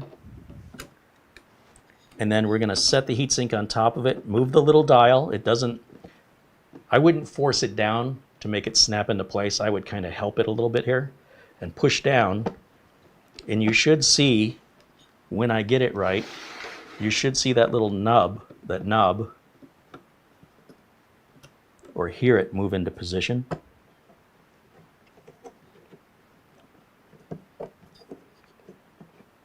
It does want to spring into the locking mode, and something is stopping us here. So bear with me for a second. I might have a little alignment. This does kind of waver a little left and right, and you definitely want to make sure it's straight, even for no other reason than it just looks right. Going to look in the case and see, oh, I just heard it click. You're going to look in the case and see something looks a little tilted. It'll throw the whole case, the whole look of it off. And then you've got your big CPU retention lever right here. And I may have inadvertently been pushing down on that without realizing it. But once it's on there, I mean, it's on there. So, well, it's not on there. Hold on. Now it's on there. You will hear it click. And I'm not sure how much my microphone is picking up there. If that's not on 100%, then you're not getting best thermal transfer. So if you're running into any heat issues with regards to your Gen 5 solid state drive or any SSD, make sure you've taken the tape off and make sure your heat sinks are sitting flat. This is especially important when you're not using screws. You might believe something was latched in like I just did. You should be able to, I mean, that should be just like it was screwed in. It should be just as secure. If it isn't, you haven't aligned it correctly. That's a great design. I really like it. It can be improved a little bit with some guiding, something to help guide us into position, since it can tilt this way and this way. Something to help keep it straight would make this a foolproof installation. We're not quite there yet. Now the T700, I just brought this out for demonstration. That's old and obsolete now. 10,000. What was the speed on this? 12,400. What is this? The playground? We don't want 10,000, 12,000. We want 14,500. And did you notice on the 4 terabyte version of this, the speed was only 14,100? That goes against all the rules of SSDs, where bigger is faster. At least in the design that Crucial's got here, the 4 terabyte is slightly slower. Never seen that before. But we'll put that right over there. Okay, documentation for the drive, for the CPU. Again, we're going to just keep everything in the motherboard box together. You'll see that for whatever reason, the socket frame that we just replaced, the contact frame, it came with thermal paste, even though it's not a cooler. Usually the thermal compound, thermal grease, thermal paste, that usually comes with a cooler. It's weird to me that it came with the socket frame, but I'm not complaining. I'll use it. Again, here's where we are. Here's what it looks like. Now, I've never used this Ripjaws M5 before, but it's G.SKILL, should be good. Oh, also, we want to save this little wrench, and that should be with the old socket frame. I would keep these together in case, somebody wants to switch it out. You're going to need this tool. If I throw it in the box willy-nilly, they're like, what does this go to? But if I keep it together, it's sort of implied that goes with this, and helps people be self-reliant and they can figure things out on their own, and prevents a call. I don't mind when people call with actual problems. That's what I'm in business for. But when people call for tutoring, that's not what I'm in business for.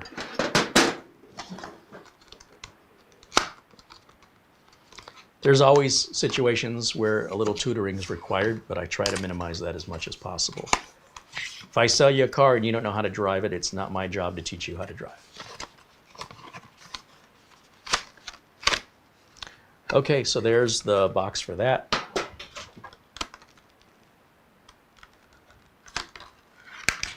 Whenever you're installing 2 sticks of RAM, oh look, we got a go faster sticker and some instructions here.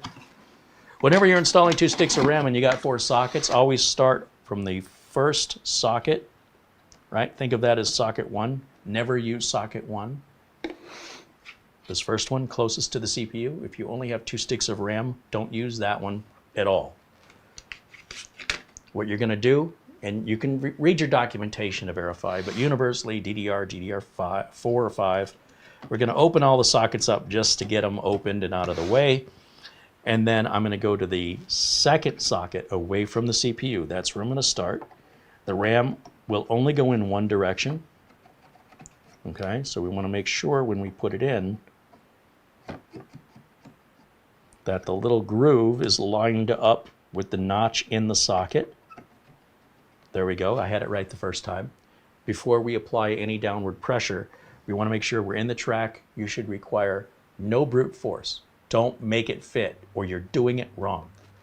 Once we've aligned it correctly, then we push down on each corner, and that's in. Then we're going to skip another slot, so we're going to go to the final slot at the edge of the board. That's called channel 1. I think pretty much universally on all motherboards that are ATX or micro ATX, channel 1 uses the slot closest to the edge of the board. It skips a slot, and then you use the next slot, and then you leave the slot closest to the CPU open. Now it'll work in any configuration you put it in. It'll work better, faster, and more reliably if you follow the documentation. They don't just make this stuff up. Now, is that a difference you're going to notice? I don't know. Your system's still going to boot and work, even if you put the memory side by side, one in channel 1 and one in channel 2. You may never notice the difference. But this is, if you want to do it right, and doing it right, it matters to you, and you want the best possible performance, whether or not you realize it, that's your standard memory configuration on pretty much all DDR4 and DDR5 boards. Now, if your board only has 2 RAM sockets, or if you're installing 4 RAM modules, you'll obviously use them all, and you wouldn't have this dilemma. Which ones do I use? Finally, before we can turn this on, we have to put a heatsink on here, and I just need something cheap just for now that we can throw in temporarily. And I'm not going to push the system too hard with just a stock heatsink. It really needs a proper, big air tower or liquid cooler. But for us testing, right, just temporarily, we can get by with something decent, even if it's not ideal. Which leads me to just a standard, not the best cooler in the world, but a standard AMD stock cooler should probably do the job. Let me just make sure that things are going to align properly here. I have to take out the little retention clips. I hate that those are plastic on AMDs because they crack over time. If somebody keeps a computer long enough, they crack, and then your heat sink's no longer making contact with your CPU and your system overheats. And then it comes in for repair. And usually it's too late.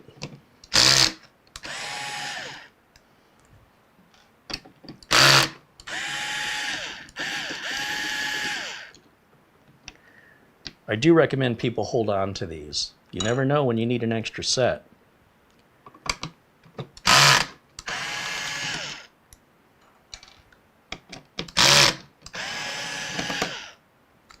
So what that leaves us with are these 4 nubs that stick up around. Unlike Intel, which just has holes, these are the actual threaded holes that come through and you can see them. And I just want to make sure that this heatsink will fit.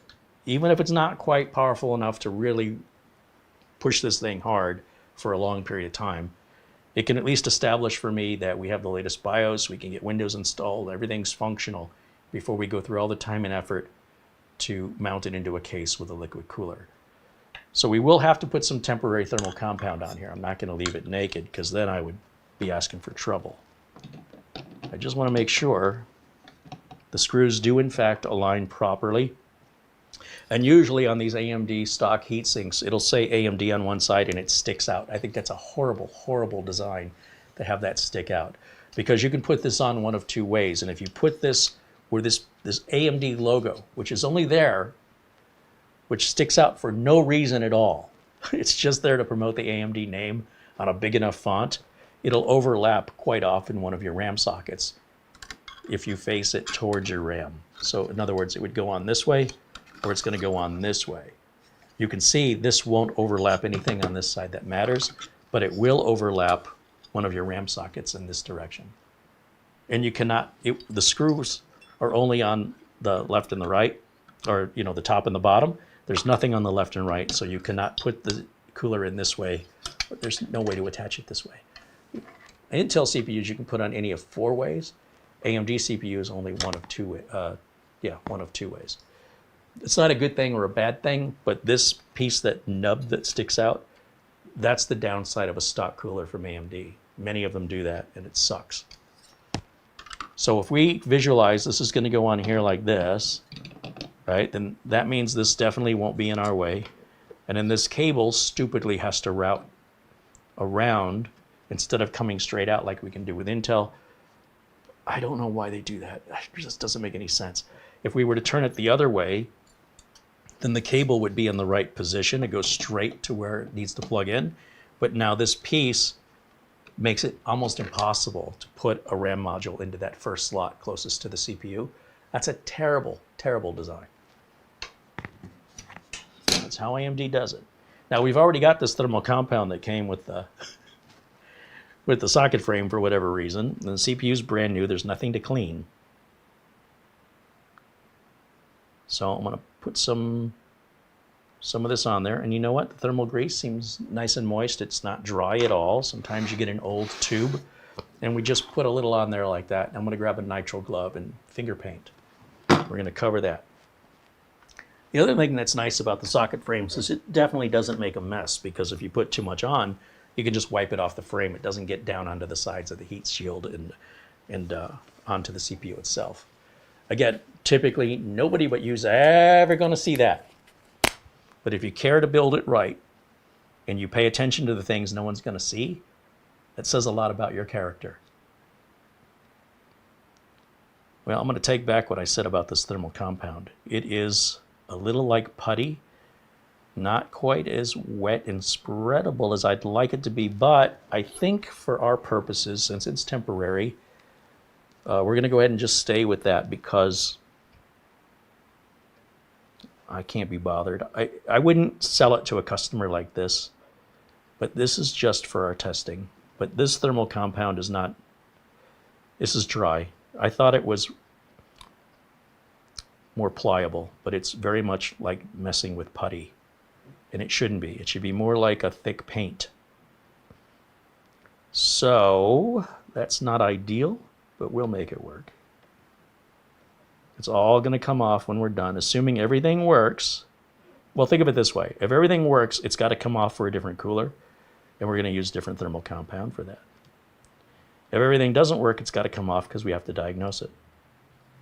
Because of that, I don't really care as long as it does its job for now. I would be worried how it's going to be doing its job in about 6 months if it's that dry already. A lot of people don't understand the point of thermal compound. They think it's a good thermal compound cools better, but no, a good thermal compound lasts longer. It'll stay pliable and moist or wet-like for a longer period of time. A cheaper thermal compound dries out sooner. So if you're somebody that's always taking your system apart, don't waste your money on expensive thermal compound you're just going to wipe off and replace. Just buy the cheapest stuff. They all work pretty much the same. It's just, you know, how long before you have to replace it when it gets dry. Now, I need to step off camera here for a minute because I need to throw the glove away, and this tube of thermal compound is terrible. If there's anything left in it, I don't want to know, because I won't use that again. I shouldn't have expected it to be that good when it came with a socket frame. Like, why did it come with a socket frame? They're not a thermal paste manufacturer. Now, normally I'd go ahead and clean all this. It's, again, it's just temporary. So if we can get some rubbing alcohol and clean this up, we might be able to get a little better performance out of it. But for our testing purposes, it's good enough for now, because we're just going to make it dirty and we're just going to take it back off regardless. So that's the reasoning. Just trying to work smarter, not harder. Now, normally you wouldn't want to tighten these down with an electric driver.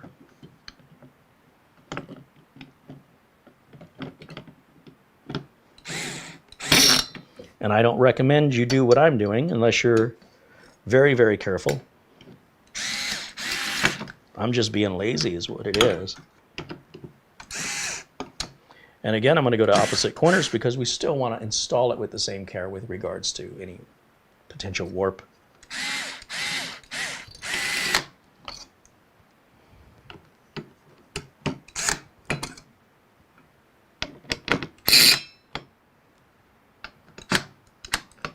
That's it. That's all we need for now. Again, wouldn't sell it to the customer like this, but it's all coming off. Either way. So we're going to go ahead and plug the CPU fan on. We need a power switch, so I'll grab that out of the drawer here. I got my $10 power switch I buy from Amazon. All the parts for the Amazon, like the keyboard, all the tools you see me use, they all come from Amazon. I have an Amazon store. At the very bottom of the video notes, you can see hundreds of items, or at least 100 items, of tools and thermal compounds and socket frames that we use here regularly. Okay, power switch goes on right there. And now I need, well, I don't want to lose these. I should get a little plastic bag and put them in there. But I'll tell you what, let me just clear them out of the way of where my power supply is going to go, because the cables have a way of like sweeping the table and knocking things down on the floor. Speaking of being knocked down onto the floor, here's the power supply. This is the standard one I've been using lately for testing. Once again, we will not be using this power supply in the build.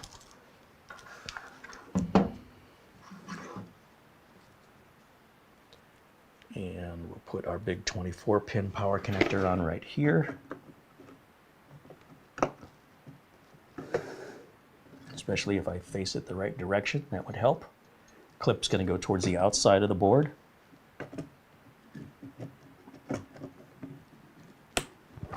And then we have a 24-pin power connector right up here that supplies power to the CPU.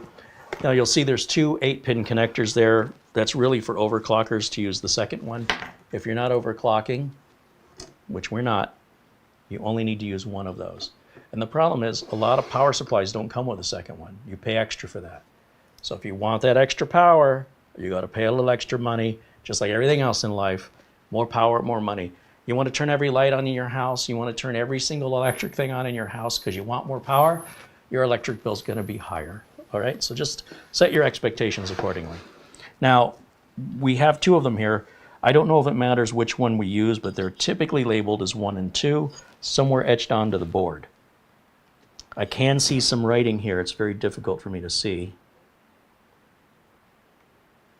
Let me get my magnification glasses out. These are a ×3 magnification, which are these are like where, you know, like a little round magnifying glass. It's like putting that to my head. So it's great for close-up, but as soon as I look up, everything is distorted. But that should magnify that enough that that says ATX 12V1, the one closest to the center of the board, and the one closest to me is number 2. So we're going to go on number 1, which is, again, closest to the center, right next to the heatsink here. This one is optional. And that's true on every board you see that on, unless it's a Threadripper or Xeon, because those are much more powerful boards. Nobody's buying those to be power efficient, or their idea of power efficient is very different than yours and mine. Now I need to just plug in a keyboard, mouse, video. So here's my video or HDMI cable, and that goes right there. Keyboard and mouse, you know, we always use this set right over here. There's our wireless dongle that works with both keyboard and mouse. I'll use one of the black USB ports since those are traditionally the slower ports. No sense wasting a fast USB port for a keyboard or mouse. You're not going to type any faster. It's like, you know, I got more frames per second, so now I'm going to game better. It's that kind of nonsense thinking. But anyway, just so you know, I do look for that when I plug it in. I don't want to waste a high-speed port. Finally, I need power to my power supply, so let me grab that from down here. And we'll flip the power supply switch to on. Oh, look at this. We got RGB happening right now.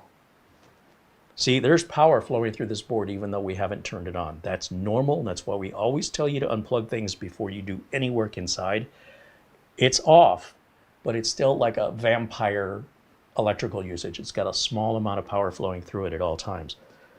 So for the safety of you and your electronics, physically unplug it from the wall when you want to swap anything out. RAM, storage, video card, any of that can short circuit if you leave it plugged in but off. You have to physically unplug it from the wall to guarantee no damage due to an electrical short circuit or that you get shocked. I don't care what anybody else says. You can't argue if it's not plugged in. There's definitely no way it's happening. All right, let's go ahead and hit the power button. Fan is turning. Hopefully the RGB on the RAM will light up here in a moment. Yep, there it goes. And then we'll go over to our our camera 2 input. Now we're going to give this a second as it says no signal, and it's identifying and training, what we call training, the CPU and RAM. It's going to try a couple different settings and reboot where it's getting the proper response and speed from the RAM and the CPU. It's identifying properly. And then it's rebooting on its own. as the training takes effect. And it may do this 2 or 3 times. Now it's got us into the BIOS, and it says the BIOS version. Well, first of all, it verifies 48 gigs of RAM. That's 2 sticks of 24. And we're in A2 and B2, and that is channel 1. Okay, I know that's very confusing. But again, you can refer to your manual if you need more explanation. There's our AMD 9900X. It's a $400 processor, $382 processor. Best bang for the buck CPU right now. If you want something really, really good, but not so good its price value has been lost. So anything above this from AMD is a waste of money, in my opinion, for what you get in return. You're going to spend a lot more just to get a little tiny bit more back. Well, let's see. Let me find... I should have a flash drive here with a BIOS on it. What did I do with it? Uh-oh, did I not bring it over? Last night, I went to ASRock's website and downloaded the latest BIOS. I don't remember which version I downloaded. I do remember that I downloaded it. And I, of course, had no idea what version was on the motherboard. So now I've got to ask myself, what did I do with it? I think... rats. I think maybe it was with the motherboard. Did it fall somewhere? Where did I put it? Well, I'll tell you what, it doesn't matter. We can go do it again. Let's go back over to camera 1 here for a second. It's easy enough to do on camera. I was just trying to shave a minute. Shave a minute. Let's see.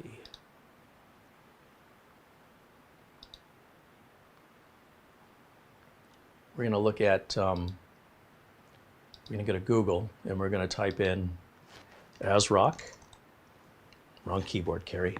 There we go. Wake up. ASRock X870 Pro RS Wi-Fi. And one of the first links that appears, and I'll share the screen with you here, which should have did a minute ago. One of the first links that we have right here is our board. Click on that. We're going to go up here to, not this support, we want one down here. Yeah, here we go. That's the support page. Our latest BIOS is version what? 311, and we had what, 303 or something? So let's, oh, this has instant flashback too? All right, well, we don't need instant flashback. It worked without it. Let's do global. It downloads this file. Let's extract it. Oh, this is a, did you notice it was a 7-zip file, and Windows 11 24H2 automatically opens it without the need of 7-zip or WinRAR. That is a new feature of Windows 11 24H2. Once we've extracted it, we'll copy it, and then I just need another flash drive here. So I don't know what I did with that other one. It's what happens when I get too busy. Trying to keep everything straight is getting challenging. All right, so I'm going to just plug in the flash drive to any available USB port. It doesn't matter which one we use. Fast or slow, it's a pretty small file either way. It's not going to make a big difference in performance. Now we should be able to go to the PC here. And it would help if so the problem is I'm not plugged into the streamer.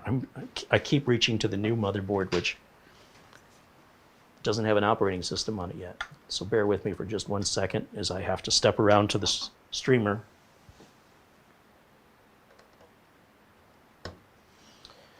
And I'm simply going to copy that individual BIOS file onto that flash drive. And it's an empty flash drive.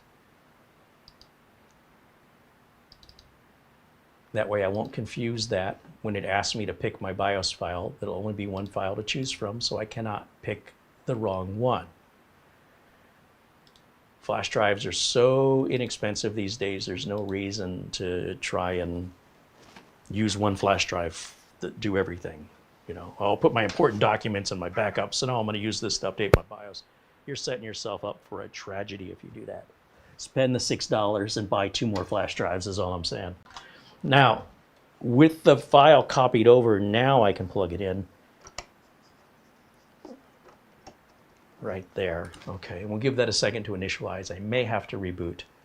but maybe not. Let's see what happens. We'll go back over here, and we're going to go under Tool. I think it's under Tool. Instant Flash right here. It warns you if you've got BitLocker turned on and you do this. I hope you know your BitLocker key. Of course, this is a brand new drive. It's never been used. There's nothing on it. It automatically found the ROM file, essentially because there's nowhere else to look and there's no other files on the drive. And the other drive that we installed has no partition or format. But still, that's a nice feature. I like that it found it on its own. I hit update. It says, are you sure you want to update it? I say yes. And now we wait with hands off to see what's going to happen. Already it's rebooting. So again, don't touch the keyboard or mouse. Leave it alone. You've asked it to do something. Now get out of its way and let it do it. If you cannot, or you refuse, or you decide, I want to see what happens, be prepared to have to send your motherboard in for repair. This is no joke. It's very, very easy. The risk is only there if you interfere with it. That's the only time. Well, there's 2 times this will fail. One is if you lose power during the process. So if you live in an area that loses power frequently, make sure you're on a UPS. We rarely ever lose power here, so I'm not worried about it. Secondly, if you interfere with it, if you were to reset the computer or interfere with the computer processing of the BIOS update, you may damage the BIOS update to the point where it is no longer user serviceable and it must go back to the factory. Technically, that's not a warranty issue. You'd have to pay for that. In most cases, you should expect to pay for that because you're the one who screwed it up. If you're willing to accept those risks to play around with it while it's working, have at it. I'm advising that you shouldn't, and I'm telling you why you shouldn't. Now you know, and decide accordingly. Okay. Now, I'm keeping it full screen here so you can watch the entire process live, full time, real time. When it's edited and it shows this all happening in 30 seconds, it's not very real because it never takes 30 seconds. In some cases, it can be 90 seconds. In other cases, it can be 6 minutes. It may shut off and turn itself back on again several times. Leave it alone until it's done. And in this scenario, being live and unscripted, you can see exactly how long this takes and exactly what you should expect if you try this at home with a similar motherboard.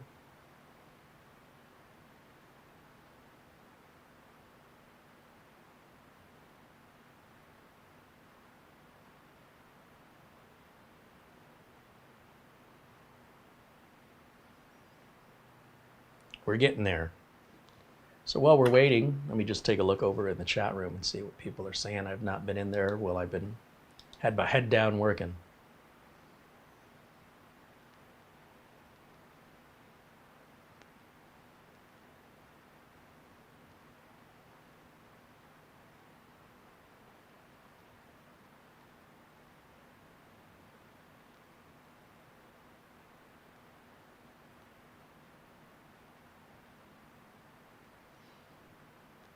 David Graham joins us and says hello. W. Denton says hello. Welcome in. Welcome in. There's George Ferrugia and Glenn's Music popping in to say hello.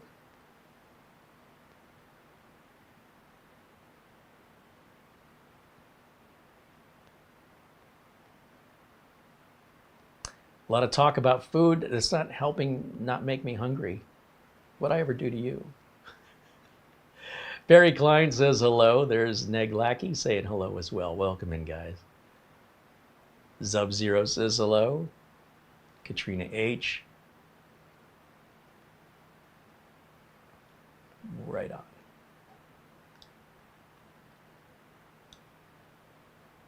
Okay, everything looks like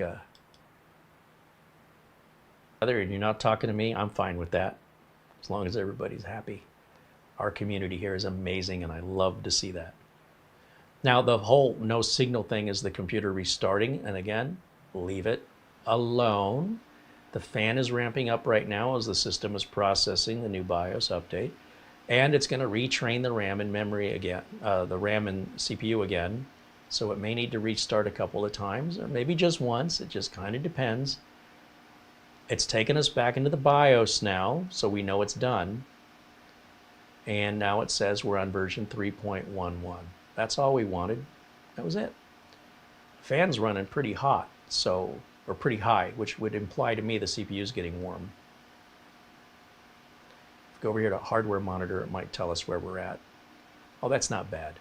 That suggests to me that maybe the fan curve went up on this new BIOS version. So maybe if we go to, is it under exit and choose load the BIOS defaults,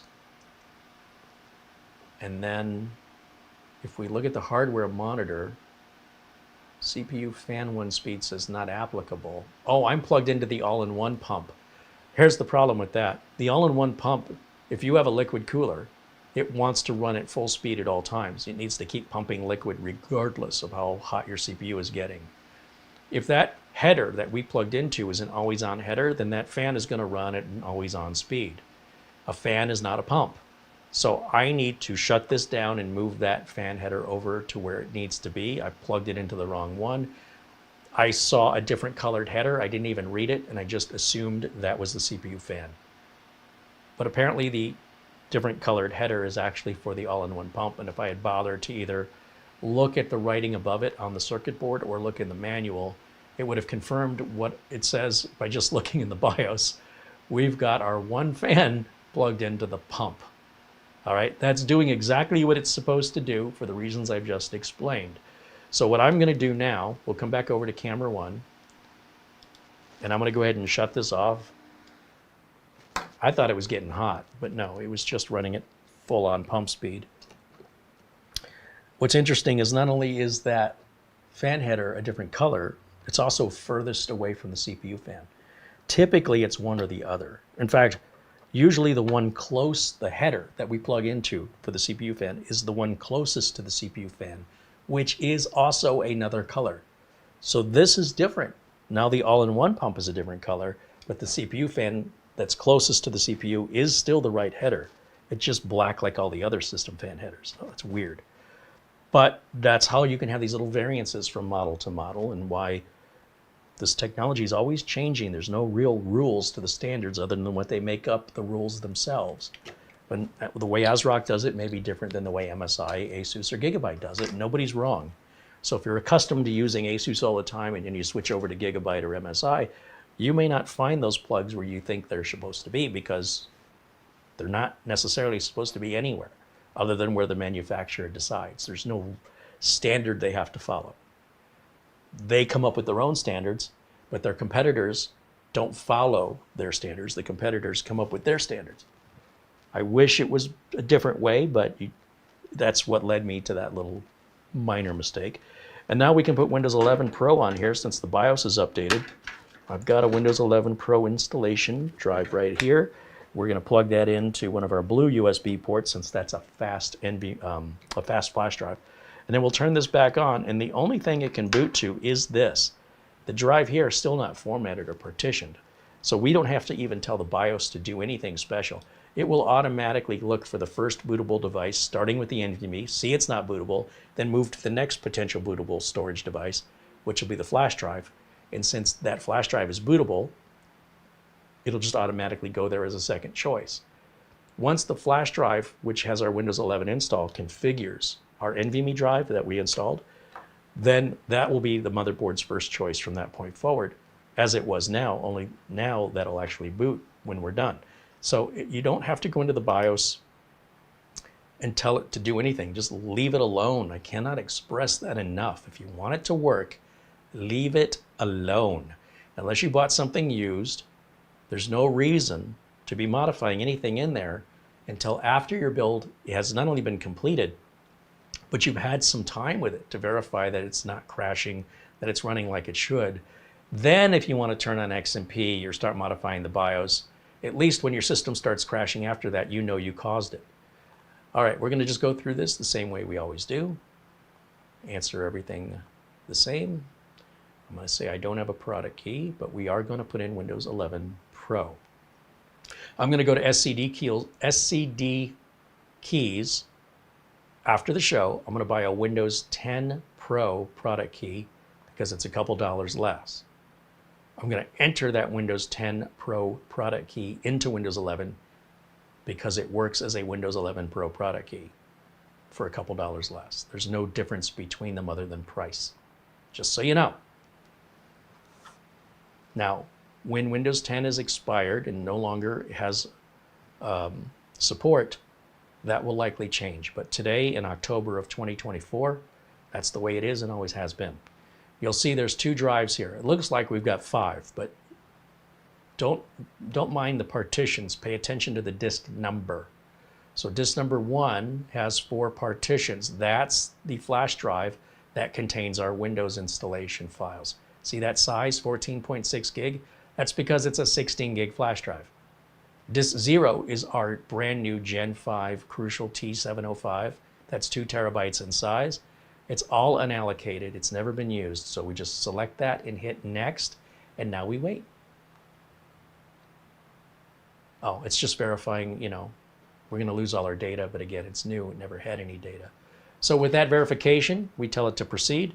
And you'll see Windows 11 installs very, very quickly on this modern hardware. And I expect this AMD Ryzen 9 9900X should be absolutely incredible value. If I were buying a machine today, I would not be buying a $600 CPU. I'm just telling you. My limit on a CPU today in late 2024, if you want something good, and I mean really, really, really good, that's maybe, you know, 10 to 15% on the low end of performance. If you're really pushing it really, really hard, $400. That's my limit on a CPU today. $400. Anything that's $200 probably isn't worth my time. It's not going to last very long. It'll be less useful. It'll work, don't get me wrong. It'll just be less useful. I'll give you examples of that in future videos about how something works, but you wouldn't want it. Like those small hard drives I have, 320 gig mechanical drives. Nobody wants those. They're unreliable, they're slow, they're loud, they eat a lot of power. I can't even give those away. The cost to ship them is more than what they're worth. They're also highly unreliable, and they're old and more likely to fail. Just because they work doesn't mean you should be using them. It's going to make your life miserable because you could have a fast computer that's being slowed down by the fact that you just insist on using some old mechanical drive. Otherwise, you'd be wasting it. Well, I got news for you. You're wasting your time, and if you ask me, that's far more valuable. But that's just my opinion. Now, we're getting ready for our first reboot. At this point, what's just happened is Windows, the installer has partitioned and formatted that drive, copied over the Windows installers, and we no longer need that installation flash drive plugged in. I'm going to leave it plugged in anyway, just because. But at this point, it's going to install Windows using the installer files it just copied over to the newly partitioned and formatted drive. So this is actually where the install begins. All of that was getting the install ready. Now the install is happening. And then it just does some final configuration. And at that point, it's a matter of drivers and updates, and we're off to the races. It's that easy. And we're right at the 2-hour mark. I mean, I timed that pretty good.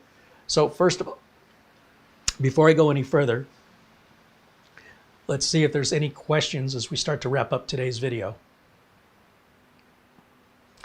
Donald mentions in the chat room he needs a Windows 10 Pro. Yeah, you can download Windows 10 Pro for free from Microsoft. We've got videos that show you how to do that, fully legal. And you can go to SCD Keys and get a $15 Windows 10 product key.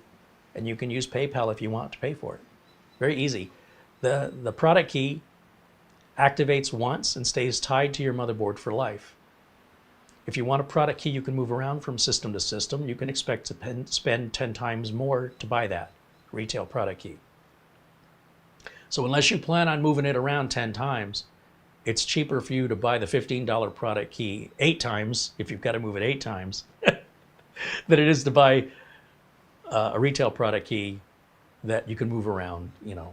Anyway, so I would just buy the $15 key. And remember that those kind of keys stay tied to the motherboard for the life of the motherboard. You cannot remove them.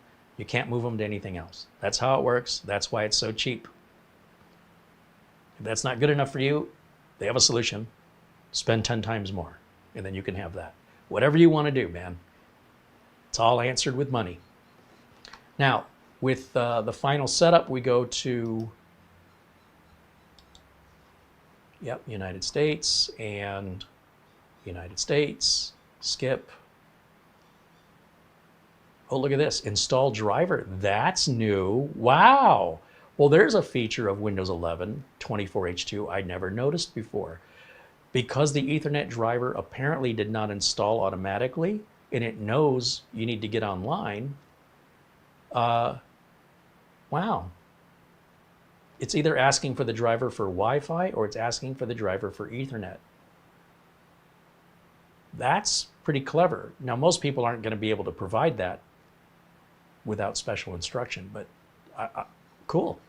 Anyway, we'll just click I don't have internet, which we do here anyway.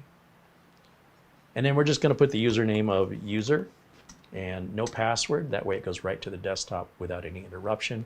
And you know, I always turn everything off but location settings, so my date and time can be set automatically, which is really important, especially when daylight saving time hits and you don't have to adjust all the clocks. At least the computer takes care of itself. Or in my case in Arizona, it doesn't take care of itself and it ignores it. So I don't come in and think I'm getting started an hour earlier than I normally do. That finishes our setup of Windows 11, and it just finalizes the customizations that we did, our preferences, as it applies those. And again, on a modern system with this much RAM and this modern of a CPU, this happens quite quickly. Now, when it comes to getting the drivers, we have a couple of choices here. First of all, I don't recommend any third-party driver software. This is not Windows XP anymore. You want to use it? I won't get in your way, but you'll never see me using it. Never, never, never, ever, unless we go back in time. So since I plan on marching forward, I hope you keep up and we'll see the wisdom in that and the safety and the savings. Not only in your money, even if it's a free third-party driver software, it's still taking resources and still is potentially, well, nothing's free, okay? So it's trading for some of your information, whether you realize it or not in most cases. And it may not even provide you the right driver or the latest driver. It's not a secret anymore. We have the internet. The motherboard manufacturers provide all the drivers you need for the motherboard. There's no reason to go to a third party. Now, with that being done, I can take my Windows 11 installation media out, and we'll take a quick look in the device manager. This is a brand new motherboard, so I don't expect it's going to have a lot of drivers by, that Windows it recognizes. It's too new. That's why that happens. So I'm going to go over to the Start menu and right-click and choose Device Manager, and we'll probably see a bunch of items in here. Yeah, there's the network controller right there, the SM bus controller. This is going to be the AMD Adrenalin software, but we cannot get to any of that without an internet connection to get our internet drivers so we can have an internet connection, or to get our Ethernet driver. The easy way around this is you would use another computer to go to the website for this board, the same place we got the BIOS from, and download your drivers onto a flash drive and then plug it in. We call that the SneakerNet. Second way we can do this is we can buy one of these really inexpensive USB to Ethernet adapters. They're as cheap as $12. This one's a little bit more expensive. I think this is a 2.5. No, this is only a 1. Doesn't matter. And then they also have them in USB Type-C or USB Type-A. Make sure you get the one you need, or maybe buy one that comes with an adapter. This is the first one I grabbed. I have several of these. But since we have USB Type-C on here, let's just plug it in and see if it works. And they should have built-in drivers because these are older chipsets, so those drivers should be built into Windows. Otherwise, we're right back to square one. What would be the point? And then I need my Ethernet cable. And if I plug that in right now, in the bottom right corner of our desktop, hopefully we get that little blink flashing thing in the bottom right corner that tells us it's negotiating an IP address with the router, which it would only do if it had a driver, right? And this is just a temporary solution. Now, a third way we can get our drivers, oftentimes when you install Windows on a modern UEFI motherboard, regardless of who makes it, there's an option here to load the manufacturer, the motherboard manufacturer's driver installer tool that pops up. You don't have to go looking for it. You can if you want to. So if I hit yes here, it'll do all the work for me, but I have to agree to their license terms for their software. This is not third-party driver software. This is first-party driver software. It's not spying on you. It still takes resources, but it's coming from the manufacturer, and I guarantee it provides you all the right drivers the first time with nothing additional, except some motherboard manufacturers are still trying to sneak in a McAfee or a Norton. So don't just blindly hit OK without just looking at everything it wants to install. Here we've got the AMD chipset driver, the VGA driver, the real MediaTek is our wireless adapter, the MediaTek Bluetooth driver, which is part of the wireless adapter. And then there's an HD audio driver, but also an app. So if you just install the HD audio drivers, your sound works. But if you also get the app, you get all kinds of controls and stuff you don't get by default. And you paid for it. It came with your motherboard. And we're going to just go ahead and grab all that. I don't see any option to install McAfee or Norton. Some manufacturers still try and slip that in. It's a pig and it's hard to remove. Both of them, McAfee and Norton, so best not to put them on to begin with. Not only that, it's a waste of time because you're just waiting for that download, you're waiting for the install, and it's postponing your ability to start using your machine because once you realize you just put that on, you're going to want to take it off, and it never comes completely off. It'll always leave little remnants behind. The only way to get it 100% off is to wipe your computer and start again. So just take a few moments and make sure that it hasn't been snuck in there by your motherboard maker. Or grab your drivers manually by yourself, install one by one, and if you don't get your audio application because you didn't know, yeah, your audio still works. You just don't get the app unless you know where to go to get that, which again would be sourced from your motherboard manufacturer, not a third-party driver utility. But I'm not telling you what to do, just telling you this is why I do it the way I do it. I'm building computers for customers. I want to make sure they're all consistently done the same. And I'm the one who's going to get the support call and the blame if things don't go right. So I want full control so I can control the outcome. Then if it doesn't work right, it's my fault, right? I can kick myself for it. But when I'm trusting a third-party driver manufacturer, then I'm an idiot for doing that.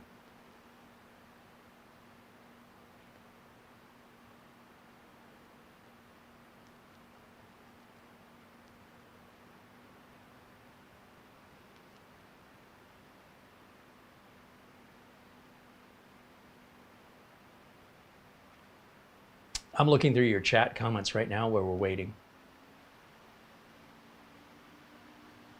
Old Man 55 said he's using the Zyke drive that I showed off. Whoa, somebody's got a nice system then. If you have the ability to have a USB 4 port and a fast enough NVMe drive and that $100 enclosure, living the good life. Nice.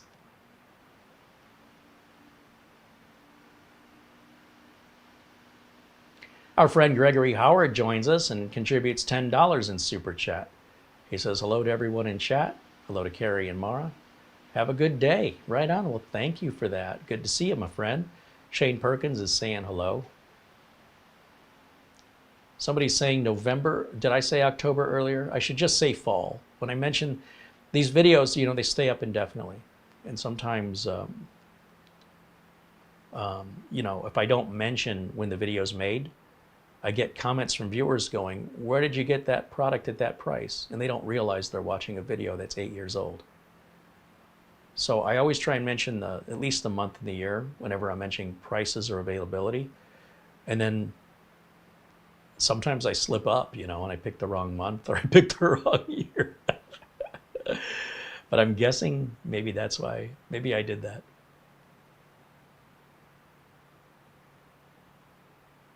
All right, does that finish already?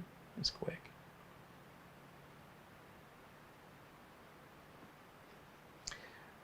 Let me go back over here, full screen on my side, and right click, device manager. Okay, yeah, everything looks good. So now what I can do is I no longer need this little USB Ethernet adapter because it's installed the driver now for Ethernet automatically.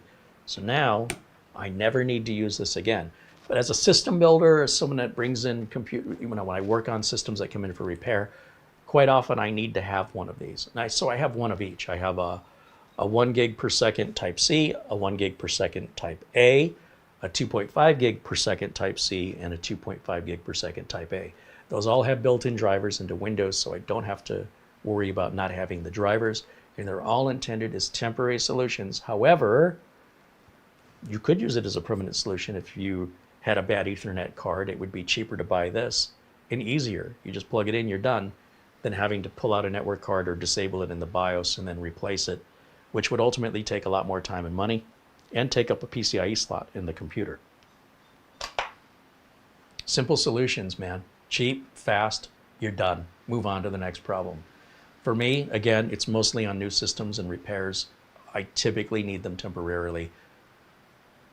If a customer needs one, I'll just give it to them. It's not like I use them every day and I'll just order another. Like I say, they're about $12 on the cheap end and maybe 20 bucks on the higher end. They're very inexpensive and they'll last a lifetime, at least until it gets damaged or USB suddenly isn't used anymore. So really get your money's worth if you ask me. What's happening? I wanted to see it up in You want to see it in person. All right, well, you do that. Let me switch back over here for a second to the desktop and let's reboot this for those drivers to make sure they're all taking effect. That's such a nice design. It's, you know what, when you put that in the white Black Widow case with the white power supply and that white NZXT liquid cooler, Yeah. it should be very attractive. And not only that, it should perform really, really well. Yeah, for sure. I think you would be hard-pressed to tell the performance difference between the 9900X and the chip everybody's buying from AMD right now, Right. or even the Ultra 7 or the Ultra 9. Sure. You'd have to be an extreme resource-hungry power user under normal everyday usage. I don't think you could tell the difference. It's not going to boot any faster. Well, I'm starting to get a little bit more impressed with AMD, a little bit. Well, look, they're just getting better and better, Yeah. right? And Intel's kind of getting worse and worse. But I love that. I think it's great. Right now, we're just waiting on a reboot. I don't know why the no signal's staying up that long, but be patient with it. It's doing something. It's likely started to download Windows updates in the background as soon as we had that driver, and I suspect that's related. When we do a new build, yeah, there it goes. When we do a new build, do understand that even if you don't go to Windows Update, it's still going to start grabbing Windows updates whether you like it or not. And then that's going to delay your boot times and shutdown times until you get the updates done. That's why I like to get it done right out of the gate, so they don't have any unexpected delays. Of course. Now, when this reboots here, that's exactly what I'm going to do next. Now that we have our drivers put in, now we can go to Windows Update. Now, I just installed 24H2, but there are already updates to 24H2. And if you get this screen on your computer, the best way to do not hit remind me in 3 days, because it's coming back. Instead, go ahead and hit continue. And if you don't want to make any changes, just hit skip and not now. If it asks you to create a login account for Microsoft now, you can hit cancel and skip. Now, it won't bother you anymore. Whereas if you said remind me in 3 days, it'll just keep reminding you every 3 days until you just go completely insane. Now let's go ahead and hit Windows Updates, and we'll close that, get it out of the way, and hit Windows Update there, and install all. There we go. That's our build. Now, on the follow-up video that we do, which will be, I don't know, next week at some point. It won't be next Friday because we have the Intel Ultra 7 build on next Friday. So between now and Friday, I'll have to find a time where I can get this into the case with the power supply and the cooler. And that'll be part 2, and that should finish the video off. Okay, any final questions for me before we wrap it up? And also, I'll check my phone while I'm waiting because I know there's a delay from when I speak and when you hear me. So I want to give you guys an opportunity to respond before I say goodbye. Yeah, even my video is falling really behind. So I hit the refresh button on my browser. That takes me right to where we are within a matter of seconds of when I've spoken. Andy wants to know, why is there a specific Windows 11 key if the Windows 10 one works just fine? The Windows 10 keys work because Windows 11 is currently a free upgrade from Windows 10. So if you have a Windows 10 Home Edition, your product key will work with a Windows 11 Home, but not Pro Edition. And vice versa. If you have a Windows 10 Pro Edition now, It's a free upgrade to Windows 11 Pro, but not Home version.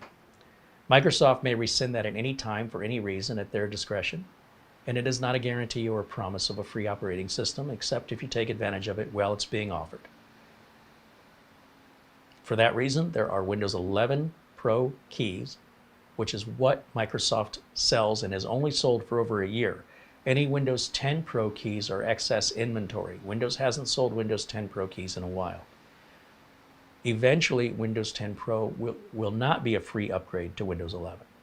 Now, if you upgraded or if you installed Windows 11 using a Windows 10 Pro key while the offer was in effect, nothing ever changes. Once it's locked in for life. But if you wait, and Microsoft says, you know, not only are we not selling Windows 10 Pro keys officially, anything you're buying is excess inventory left over. Once that's gone, they're gone. Or if they're not gone, but we've ended support for Windows 10 and therefore we've shut off the free upgrade option, then installing a new Windows 11 Pro and activating it with a Windows 10 Pro key will no longer work because it'll no longer be a free upgrade, and that's why there are two different keys. Make sense? Let me check the phone right quick before we wrap it up, and I appreciate your questions. And this is the time to ask if you've got one. Our friend Richard got his computer. He said it's huge and it's heavy, but I'm really pleased, and now I need to lie down because he's exhausted from moving it. That was the machine we built for Richard. He finally got it today. It's all plugged in. He's got a picture of it turned on. And looks like it arrived perfectly with no damage. That's what we want to see. We appreciate the update, Richard.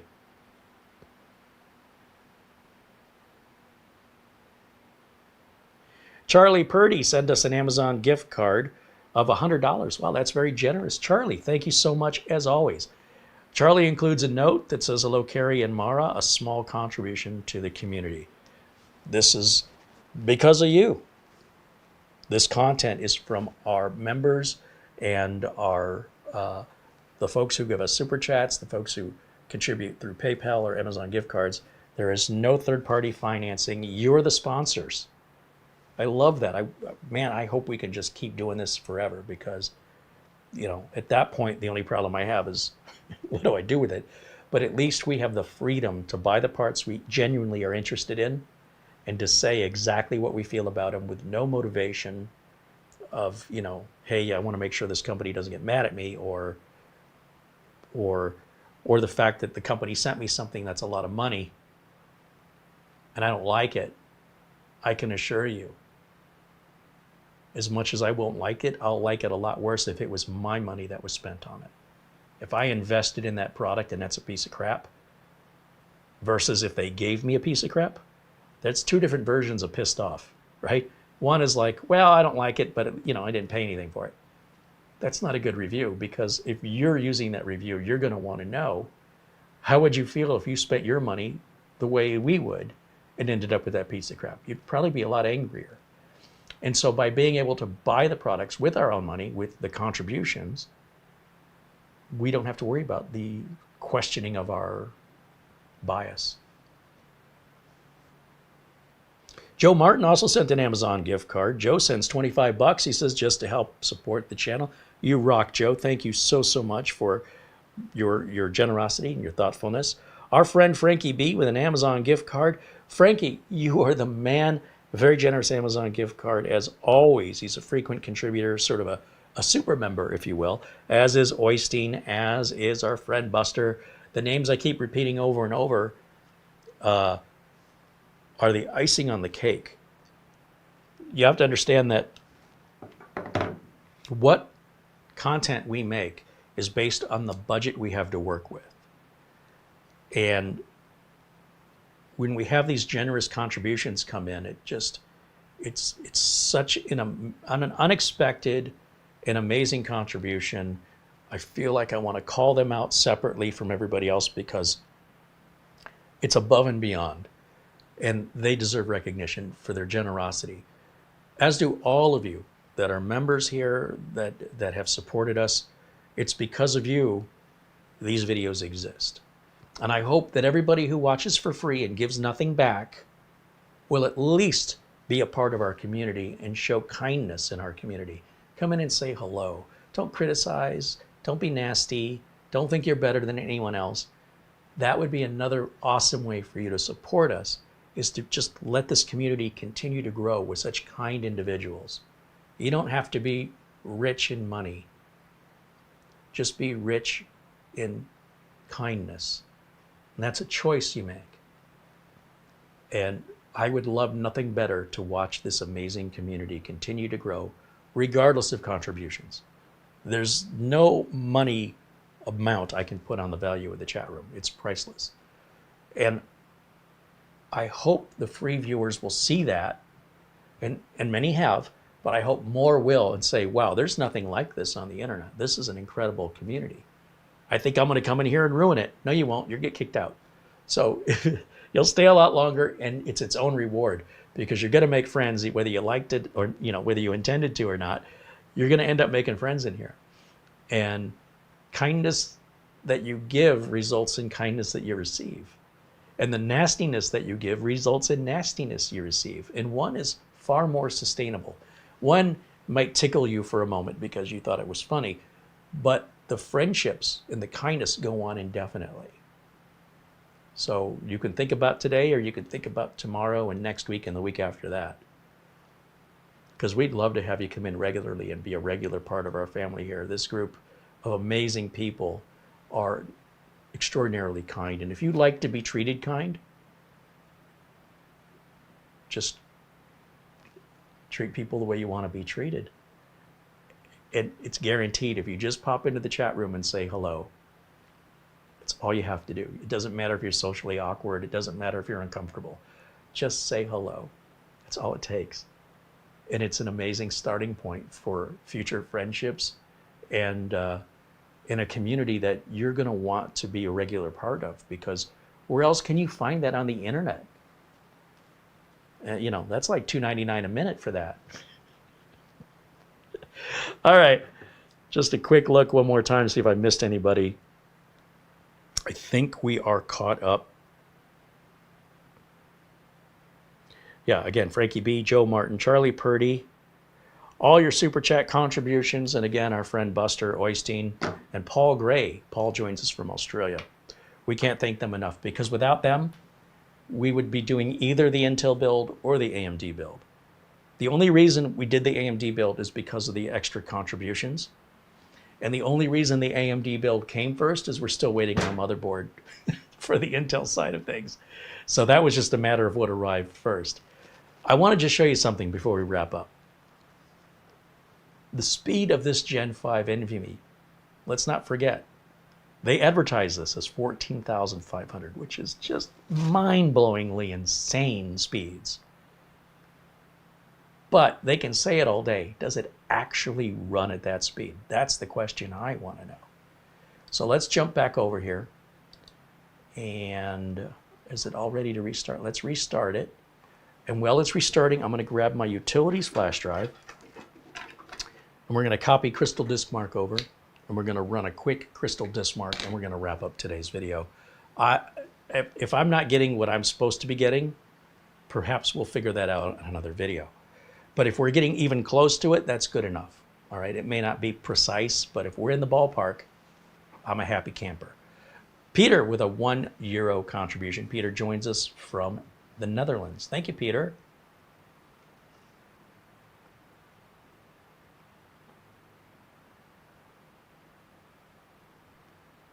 Mark Gaines says, thank you, Carrie and Mara, for the great stream. Right on. Thank you, Mark. Robert Mortensen says, great stream. Sorry, I almost forgot to say hello. Well, hello, Robert. Thank you for saying hello. Good to see you. If you don't say hello, I can't see you. I don't even know you're there. It's kind of creepy. I've been watching you. Sagittarius says, I love your videos, Mr. Carey. It's so informative and entertaining as well. Thank you very much for doing it and sharing it with us. Right on. Well, thank you for your kind words. Thanks for hanging out with us in the chat room today as well. We need more people like you joining us. We have so much more room to grow in this community. Mike Quentin wants to know anything special about the Crucial M2 versus Western Digital. The speeds. So this Crucial M2 can reach speeds faster than any other Gen 5 on the market right now. As of November, I almost said October, as of November 2024, there is not a faster Gen 5 NVMe on the market. Well, that's what they say. Let's try it and see. Let me go over to, I guess I have to plug my flash drive in here, and we'll copy Crystal Dismark off and see if these claims are hyperbole or if they are verifiable. So let's go over here. Crystal Dismark is under my PC testing software. This will just take a minute. But I really do think this is going to run exactly the way they say it did or should, because it's Crucial. If it was a company I never heard of that might be exaggerating their claims, if I got it off AliExpress, who knows what we're getting off eBay or whatever. I fully expect this is going to deliver 14,500, and I'll be surprised if it doesn't. But you know what? I've been surprised before. So at the end of the day, what matters is what we really see in reality. And we're testing it live, unscripted and unrehearsed right now on our full install with drivers installed and Windows updates. 14,333 is not a bad place to start. And we're not done yet. It's going to get the best of 5 here. As you see at the top of the screen, it says it's, well, went up a little bit, 13,341. This is normal. This is very normal as long as we're close to 14.5. Honestly, we run this test 5 times, we're going to get 5 different top speeds. We're going to go ahead and let it complete all of the read tests down the left side, and then we'll start over onto the right side to determine our write speeds, which are on the right side. And then we'll see how it compares to the advertising on the box. Now, you can download Crystal Dismark. The portable version, the zip version, is what I recommend. So you're not installing anything in your system. You want to come look at this, don't you? I do. Well, wipe the drool off. I'm going to move your That can all go in the recycle. garbage. Yeah, that's. There's a lot more than that. I've been busy. Peek. I've been busy over here. I know. Like a ground squirrel digging a hole. All right. Oh my goodness. So normally if you look at my history of videos when I'm testing RAID 0, we usually have to have 2 drives in a RAID 0 with special drivers to get numbers like this. And 2 drives cost twice as much, right? If you go back to the original Threadripper build, we had 3 500 gig NVMe drives because that's all we could afford, and we couldn't see speeds this fast. That's how fast technology moves forward. You're not going to be able to get data into your computer at 14,000 megabytes per second. You don't have an internet connection that fast. You don't have an Ethernet connection that fast. You don't have a USB drive that fast. You don't even have that Zyke drive that we rent and rave is 3,600 megabytes per second. That's about as fast as you can go with USB 4. All right, even with USB 4 2.0, you're going to go about 7,000 megabytes per second. We're still twice that. So there's no way that you can plug this computer into any data source where you can utilize the speed and performance of that drive. So, if you're loading, if you're playing games and you're loading a piece of software that takes a while to load, that's where this shines.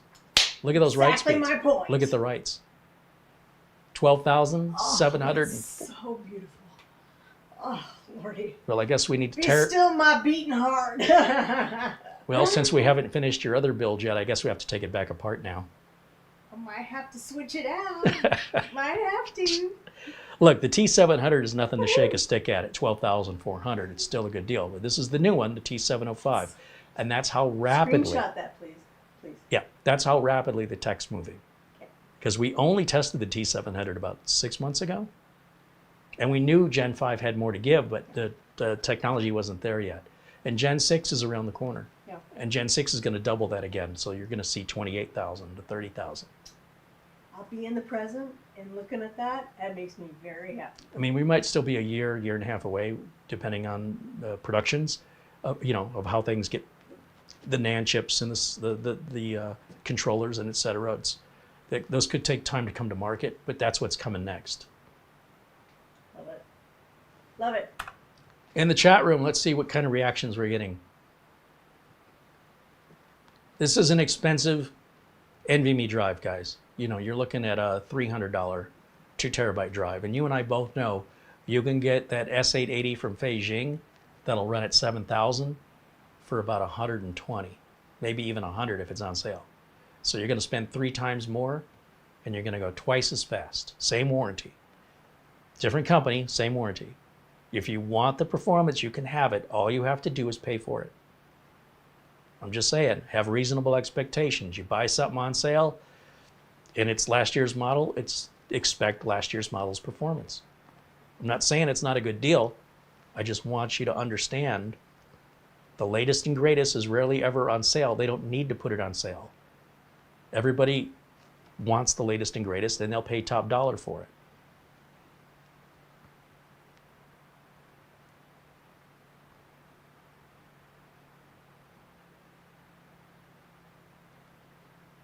Nick Cavery said, the channel is more and more amazing. Well, thank you, Nick, but it's you guys that make it amazing, honestly.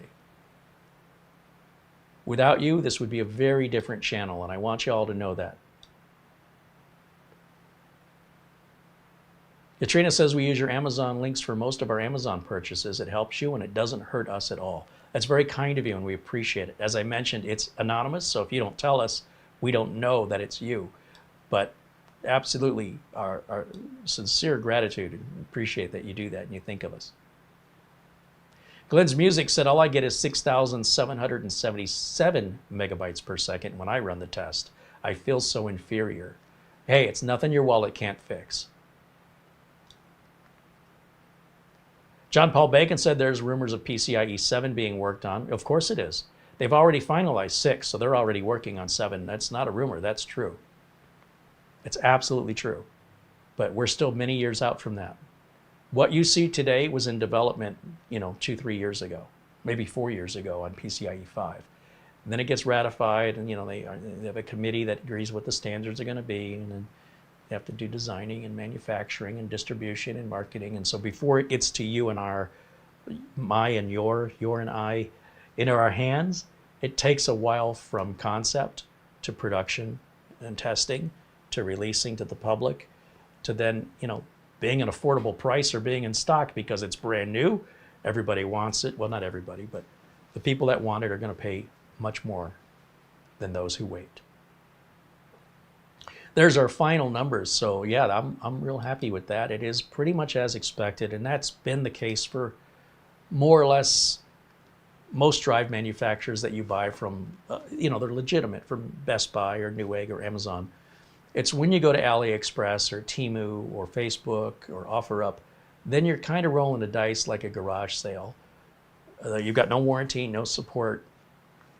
It might be really cheap, but it's probably because it's really cheap.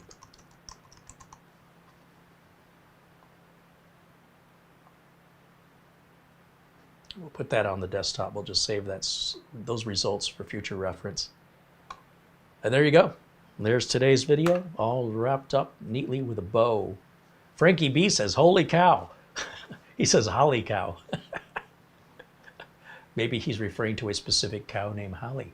Listen, it is a holy cow moment because I said holy cow, literally, those were my words, when we ran 2 Gen 4s on a Minis Forum mini PC, and we saw numbers like that we're getting with one single drive now. Who needs RAID anymore? And again, who would even benefit from that?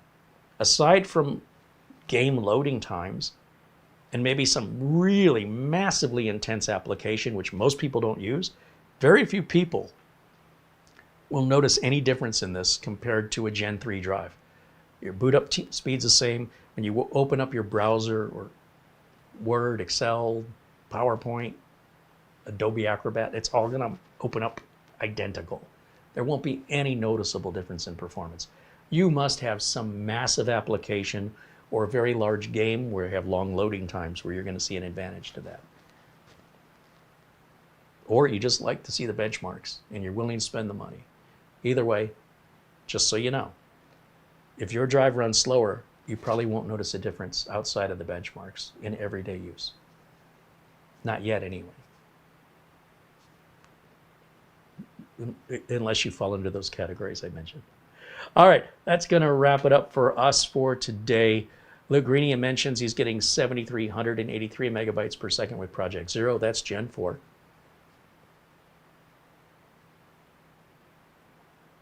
Phil Stodd said, what's really fast enough? Ask any race car driver that question and see what they tell you. Ron Barnish says his read is at 6900. That's Gen 4. This is Gen 5, so again, it costs more money, and you must have a motherboard that supports, and a CPU also, that supports Gen 5 to get those speeds. Thank you to all of our members in green for making today's video possible. Again, all the Super Chat contributions, gift cards, PayPal contributions, you're our sponsor. Today's video is brought to you by you, and we can't thank you enough for it. Thank you to Marlena, as always, for all the work she does behind the scenes. If you have any questions for us, do send them to the channel email, createshowcase@gmail.com. I'll throw that up right up here on the screen. I'm not going to throw it up. I'll put it up on the screen right here. Let me just close out the video so you can see very clearly what that email address is. We put that white text on a black background there. That is how you reach out to us, right there. I'm going to leave that on the screen for a minute. Our friend Mitch Morrison is traveling throughout South America. I believe he's in Ecuador today. But he was just in Colombia. And he sent us a video. And so to end today's show, an update from our friend Mitch in Bogota, Colombia. Hey, Uncle Kerry and everyone in chat. This is your Uncle Mitch coming to you from Bogota, Colombia on my last day. It's been raining the last couple of days and the sun's finally trying to come out. So what I've done is taken a cable car up a mountain to a church called Maserati. Look at this stunning view. Isn't this amazing? And tomorrow, I jump on a plane and head to Quito, Ecuador. So more videos to follow. See ya.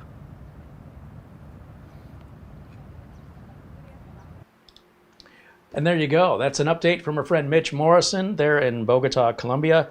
He is in Ecuador. Hopefully we'll see a video from Ecuador. Then he's in Brazil. And then hopefully we'll get a video from Brazil. And then he's back home and maybe standing right next to us. Safe travels, Mitch. Thank you for all the updates. And of course, for all of your Amazon gift cards in the chat room today, again, one more shout out to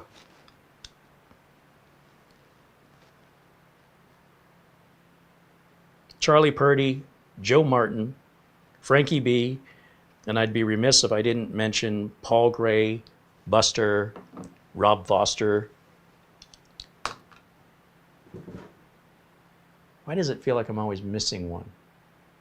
Dave Stetzer, Luke Greenia, all you guys are just so amazing, and all your super chats today. Thank each and every one of you. Our friends at Acronis, still 30% off for any purchase there, just for you guys. Our friends at RoboForm, still 30% off for new customers only. And our friends at SCD Keys, PayPal is working as a payment source, okay? The links have been updated with current pricing, and all of these links and coupon codes that I've just mentioned are in the video description below today's video, as are the product links to everything that we worked on today, all made possible by you. Thank you so much. I hope you enjoy the rest of your Friday. I will see you all again very, very soon with a part 2 to complete this build, and I hope you'll be there joining us for that. Until next time, bye for now.